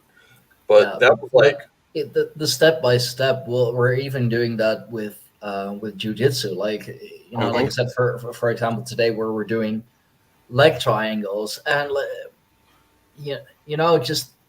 our teacher, like, he'll show like how it's done first. He'll go through the movements as a whole. But we were actually today we were taught in like 3 steps. You start from the guard, okay, then you go, then you like just the basic hold. How do you get someone to you? Then how do you go from there? And how do you finish it? You know, you can't just go through the whole movement at once. You got to break it down step by step. 3 steps, 4 steps doesn't matter. You get the person in. You move, you hook, this, that, hop, pull, squeeze. Yeah. Now Tap here, out, here's tap a, out here's for a life size. question. Here's a question I have because I honestly I've never studied it, so I don't know. Like a lot of what we were taught in it's called PPCT, pressure point control tactics, but they don't teach you a lot about pressure points unless you need to do what's called pain compliance, where you tell someone, get up. They're not. You hook them under here, and yeah, they're going to get up. Tell them sit down. They're not sitting down. You hook them like right there in that notch and push down. They're going to sit Yeah. down. But if someone's like full on combative, they're not bullshitting. All that shit is going to go out the window. Because all you're going to do, I'm gonna hit him right here. Yeah, you're going to get your ass kicked. But a lot of the Yeah. stuff that they taught us, I was surprised to find out comes from post World War II hand to hand. A lot of the strikes, a lot of the movements, because I understand, people who have not really been in combat situations are going to undergo combat stress and they're going to be throwing wild haymakers, fine motor skills go out the Yeah. window. We Ladies and gentlemen, that's it's, why when you're being chased by Jason, you can't get that key in the fucking ignition. That's why. we actually recently had a class on that. I mean, recently, like a month ago, because the third of October here in my hometown, it's the big feast day. It's the day that like so many hundreds of years ago we got liberated from the Spaniards. Um, so everybody is just partying and drinking and having a good time and whatever, but altercations happen. Yeah, And like, I mean, you can come there with your BJJ and whatever and be like all cool and whatever. Motherfucker don't care. Like, oh, I'm that good in the dojo. Yeah, but how are you in a bar fight? That's right. different. So we actually got taught like kind of like how to implement BJJ in self-defense situations. That's entirely different because like you said, motherfucker's gonna throw haymaker, like is gonna just do whatever. He's not gonna play fair. Well, not only that, but if you're faced, and you'll know the type, you'll know it. You just got to look at their hands. You see that dude with like the gnarled up knuckles from them having been broken so many times, and now they're just like these weird twisted mounds on their hands, or they got that one with the weird finger. You know, Yeah, that's a trained street fighter. That's how they trained was in the street. You know, like how can I put this? No official training, right? I mean, I that's think no, the exactly, and that's the same situation in a bar fight, and like the first thing that we got told, that we got taught, is like, don't be the hero. Like if you can de-escalate it, de-escalate it. Keep the distance. Like keep at least like one, preferably 2 arms length distance. At least 6 feet. But if Yeah, he like I mean- if he's gonna come at you, fucking drunk and high and or like both. It is the Netherlands after all. Um, then how do you defend yourself, and how do you like incapacitate him? How do you get him to the ground? How do you keep him there and just tell, like, point to someone random and just say like, call the cops, and yeah, like, you motherfucker, you fucking stay there. yeah. I mean, You that's know, the conversation we actually had in Gilded earlier today. We're talking about murder hobos, right? And Right. people were talking about the idea of, you get a murder hobo, and they're always trying to kill shopkeepers, and why is this a bad thing? And I said that you got to remember that euphemism. Never underestimate someone who has lived to be old in a dangerous profession. True. Yeah, very true. And Yeah.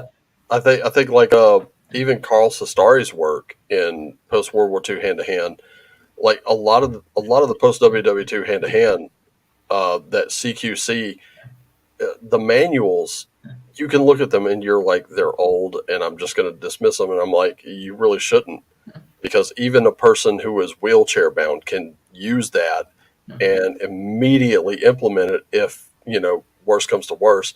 And that was the one thing I liked about like some of the post World War II hand to hand that I studied, and then pressure point control tactics, and even Sammy Franco's contemporary fighting arts.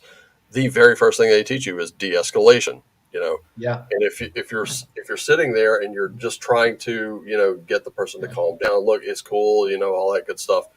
You're not trying to tell them calm the fuck down. You're trying to look, it's cool, it's cool, it's cool. We're just going, okay, it's cool.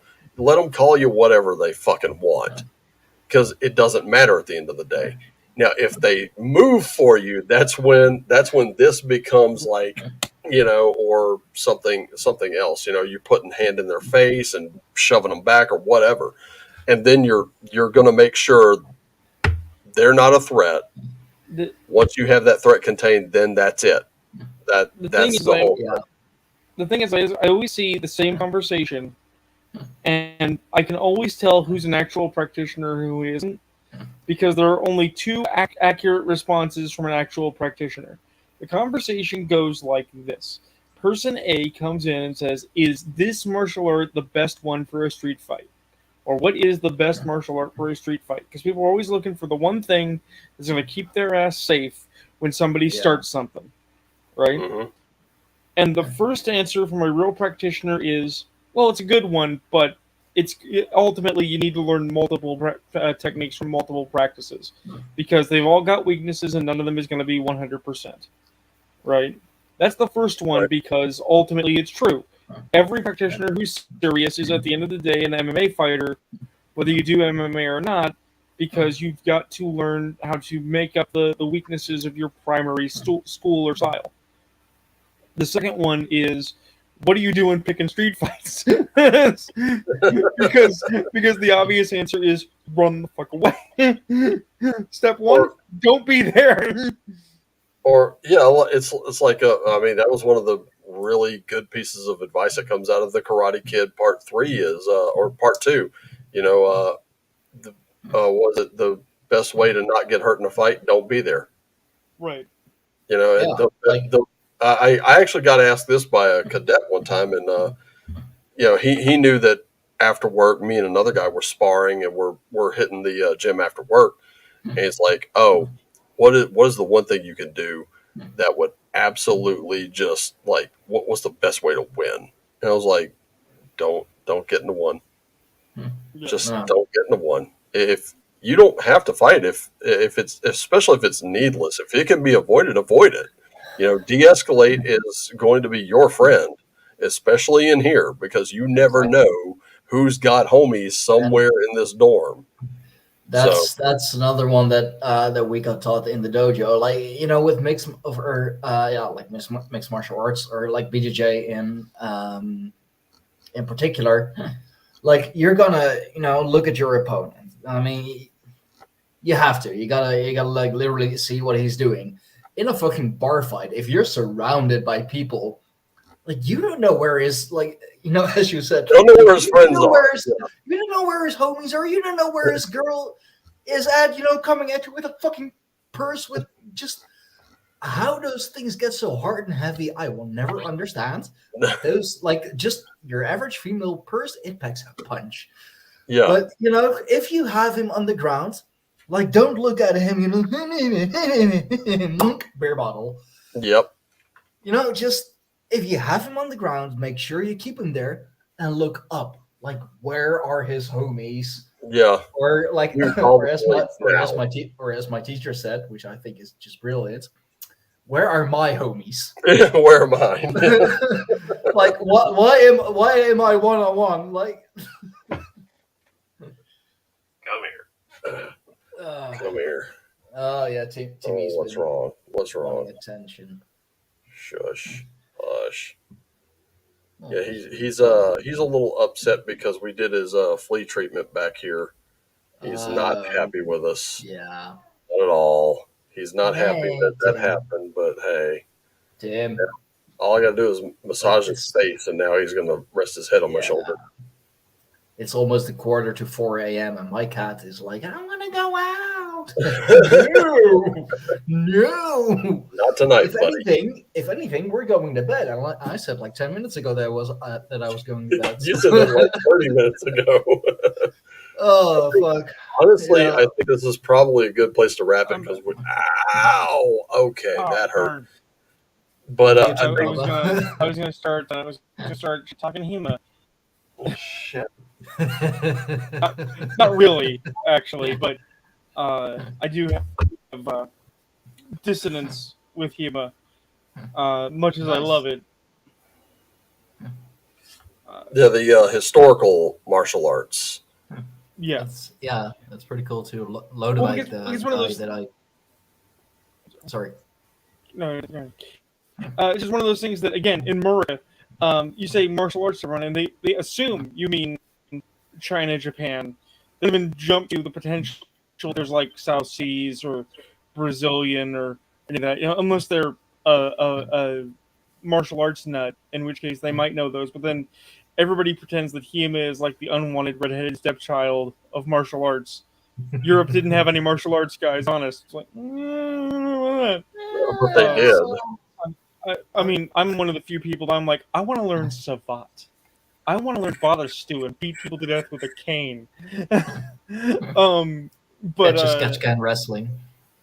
Yeah. But the thing is that my folks used to be in the SCA, which is a horrible place to be now. I've heard it's gotten better, but in the late '80s it was pretty bad. And I was introduced to a thing called Boffers. If you guys are familiar with that, Mm-mm. it's basically Hema for kids, right? Oh, okay. We're gonna give you fake swords, and we're gonna give you fake shields, and you're gonna go beat each other up and have fun. And it was very come as you are. You could do it wearing jeans. You didn't have to get into costume. And this was the old school style, so it wasn't the modern like medical bat style where it's a big soft pillow, right? It's like what is your sword made of? Joke: PVC, foam rubber, duct tape.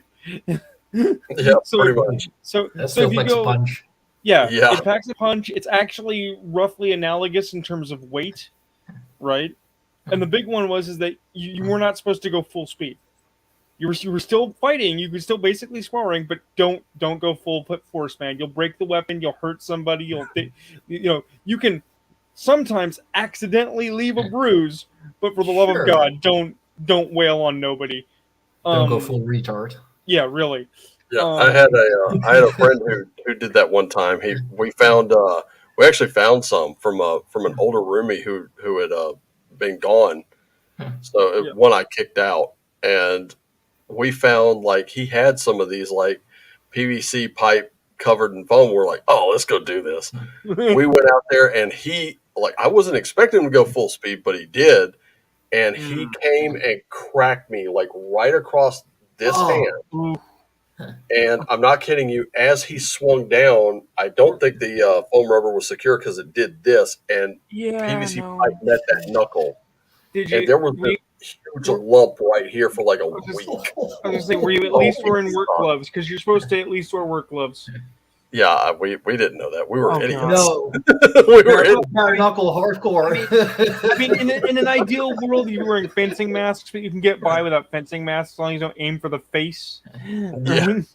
But like, The no, money. in an ideal world, you're wearing a cup, and you at least have to be wearing work gloves because nobody likes getting wrapped on the knuckles. No, But, that was yeah. all me. But, Learned that but the the hard thing way. is when I found out about HEMA, I was like, oh, neat. People are really into this. I mean, life is still insane. The people that want to go out there and fight with blunted swords, those people are madmen. But I'm like, okay, cool. I'm into this. The thing is that there is a real love affair with. Well, it's in the manuals because the manuals are old and therefore the manuals must be true, right? The thing is like the manuals were written often by people who were not in the field. Sometimes by people making interviews with people who had been in the field, but just as often making it up as they went along. Okay, I don't have enough problem with the idea that some peasant used a scythe in combat, but don't tell me that he was trying to use it like he uses the scythe in the field swinging at ankles. Because no, he used it like a pick. He turned it upside down and went. Don't. Yeah, he There's went full no, Dante's Inferno with that yeah, thing. there is no way that he was actually just sweeping side to side in the scrum. That never Oh, no, happened. not at all. No. No, he's looking to take off a head or at least an arm, Right. literally disarming you. Right. In fact, as weird as it sounds, the only HEMA thing that I ever learned that surprised me because I never thought about it was pointed out to me how because buffers is basically sport fighting, right? You do get bad habits. I'm like, well, what do you mean by bad habits? It's like, well, do you block the sword or do you avoid the sword? It's like, oh no, you block the sword. It's like, right, you block the sword. With an actual sword, you want to not hit swords because hitting swords is bad for your sword. Be somewhere else. It's like, oh yeah. Yeah, I mean, if you watch the Lord of the Rings animated movie from, what was it, the late 1970s, early 1980s, you see Thank you, Boromir's Matt. sword. It is janky as hell. It's like, Yeah. how did he not get that fixed? How did he not get a new one? It's like, come on, this is Middle Earth. This isn't like the Dark Ages here. Well, they want you to have the visuals, like, his sword has many notches. It must be old and powerful. It's like, no, it's half broken and shit. Yeah. Well, And he's going to fight orcs with that blow, thing. yeah, one good blow and it shatters. Oh, yeah. And he's sitting there grinding it against a rock to sharpen it. And I'm like, God. Oh. It's like, Yeah. stop. Gotta love it. But guys, I really gotta All go. We're going to get out of here too. How about Saturday morning? I mean, I'll be here Saturday morning. You guys are more than welcome to join. Yeah, I Just, can. just I can do another hangout session, tea, and Saturday. I will Can I see what also- happens, man. Because if All right, if my mom goes in the next couple of days or tomorrow, I'm gonna have way more other things to deal with. yeah, that's fine. That's fine, dude. Yeah. Just Well- keep me posted on that, okay? Oh yeah, Remember the 5th of November, I guess. That is true shit. Holy Ooh, fuck! I Is should- that Saturday? Yeah. Holy fuck! That is Saturday. I should. Well, Oh, dude, then I should really come on stream. I should see if I still have that, What- plastic fucking Guy Fawkes mask. I yeah. nice. Yeah. We are anonymous. we are. Oh my god. Okay, I don't have. I don't have a Guy Fawkes mask, but I have several other masks, so I could wear a mask, and then you guys won't feel alone. Nice. Yeah, I really gotta see if I still have it. I think I do. There we go. I have Oh, a yeah. I have a cultist mask with the most ridiculously huge horns. So I've got some masks I still need to alter because they're just like human face masks, but they've got Yeah. like a hood attached to them. Yeah. And I'm thinking that I'm gonna alter those. And oh my god, I got all that crap on my face here. This is gonna be the playback on this is gonna be fucking funny, y'all. Oh yeah. But yeah, anyway, Saturday, November 5th, we'll do it, man. We'll do it to it. Mm. If Yeah. you guys are available, Joe, I hope your mom gets better. I hope And- she Yeah. pulls through. So And- we'll definitely be keeping a candle lit on my altar for her. and Saturday evening, Church of Gospel of Comics should probably be around. You're Okay, always yeah. welcome to drop in there. Oh, absolutely. You And seemed to have also, fun the last time. I did. I had a lot of fun, and it was just a really fun discussion to have. It really was. It was just I love how freeform it was. I'm reasonably certain they're going to talk about two that I could have brought up here, but we just didn't have time. Um, just oh man. Oh yeah. But anyway, definitely everyone who's watching the replay of this, keep an eye out for a couple of things. Number one, Vic's Modern Adventurer's Guide to Guns and Gear for 5th edition, and of course, definitely last but not least, the Lost Dungeons of Tonisborg. That is, there's actually, I don't think they had this tier before, but now they have like a $30 tier where you can get like a version print on demand, which I thought was really cool. I don't think they're doing PDF. I'd have to go check again. I just don't think that's going to be a thing. I've got it open if you want to give me a moment. I'll look at it. Yeah, let's have a peek and see. Okay.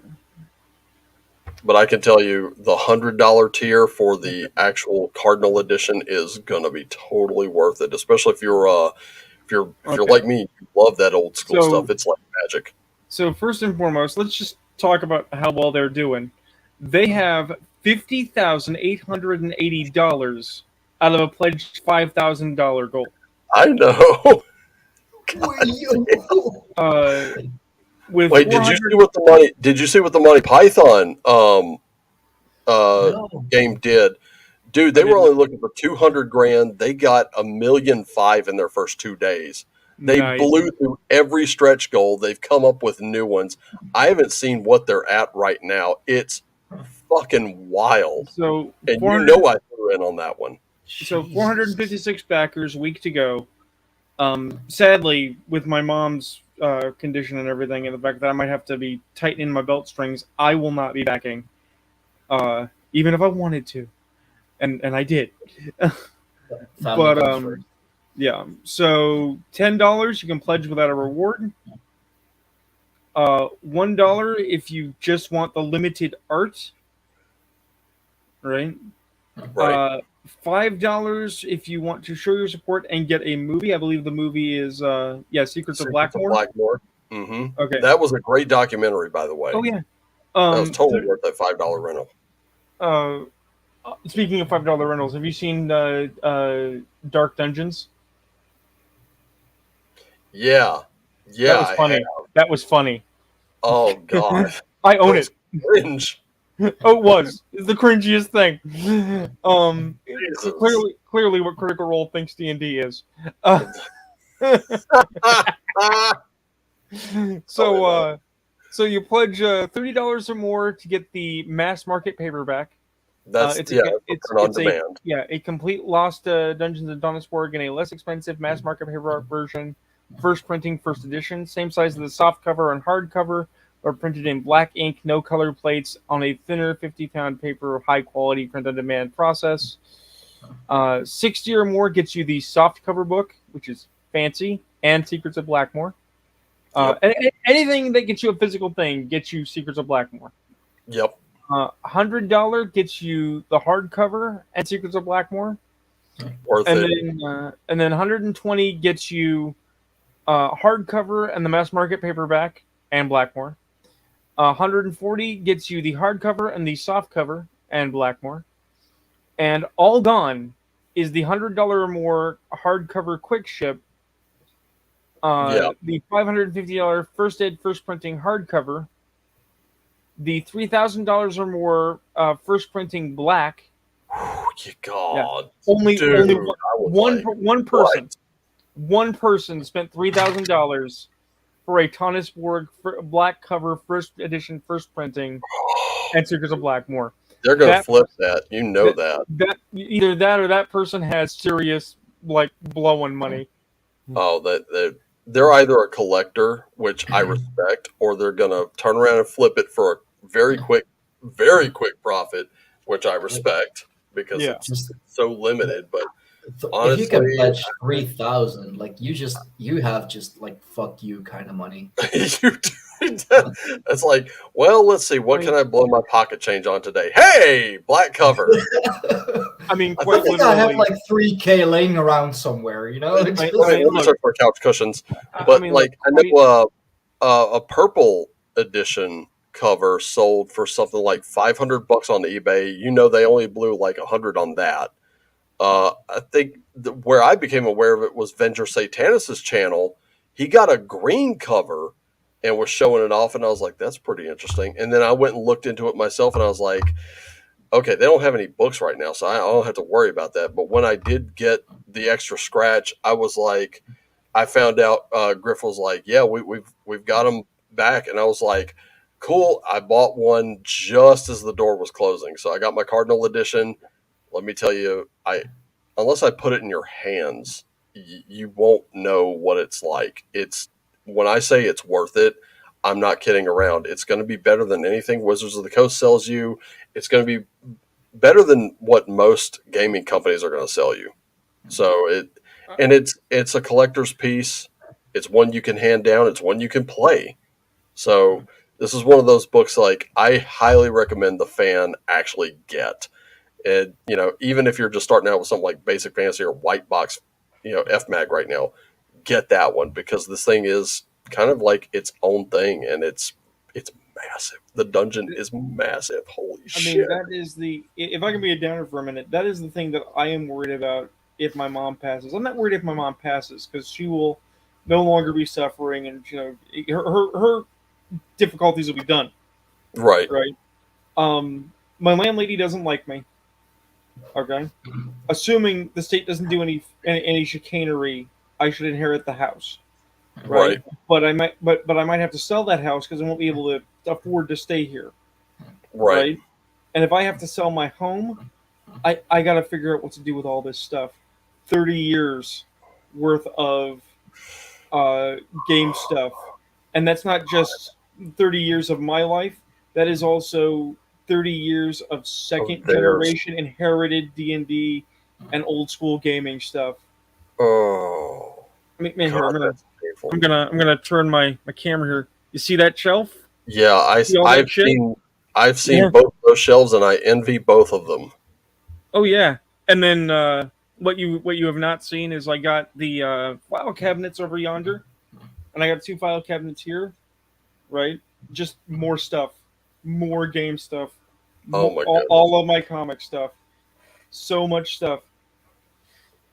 I mean, stuff in general, like I got novels and shit too, but just when you talk about being a collector, I'm one of those people. I have a compulsive need to get game stuff because I might play it one day. Yeah, we're all like that. The entire reason I have file cabinets full of chronicles and campaigns that never were and old character sheets is because I might play them one day. Yeah, one of these days. But anyway, I think that's a good place to close out. And I want to thank both of you guys for coming on because this was a blast. I thoroughly enjoyed it. So thank you both. And congratulations again to Rachel and Jim on their engagement. Congratulations to Josh and Sarah on their marriage. Guys. Now we're just waiting for Fox to make the announcement. Excuse me. Yes. But anyway, yeah, that looks like it's about time to go. All right. Take care, everybody. Just remember, love you all. Take care of yourselves and each other. Always play what lights you up, and as always, play on. And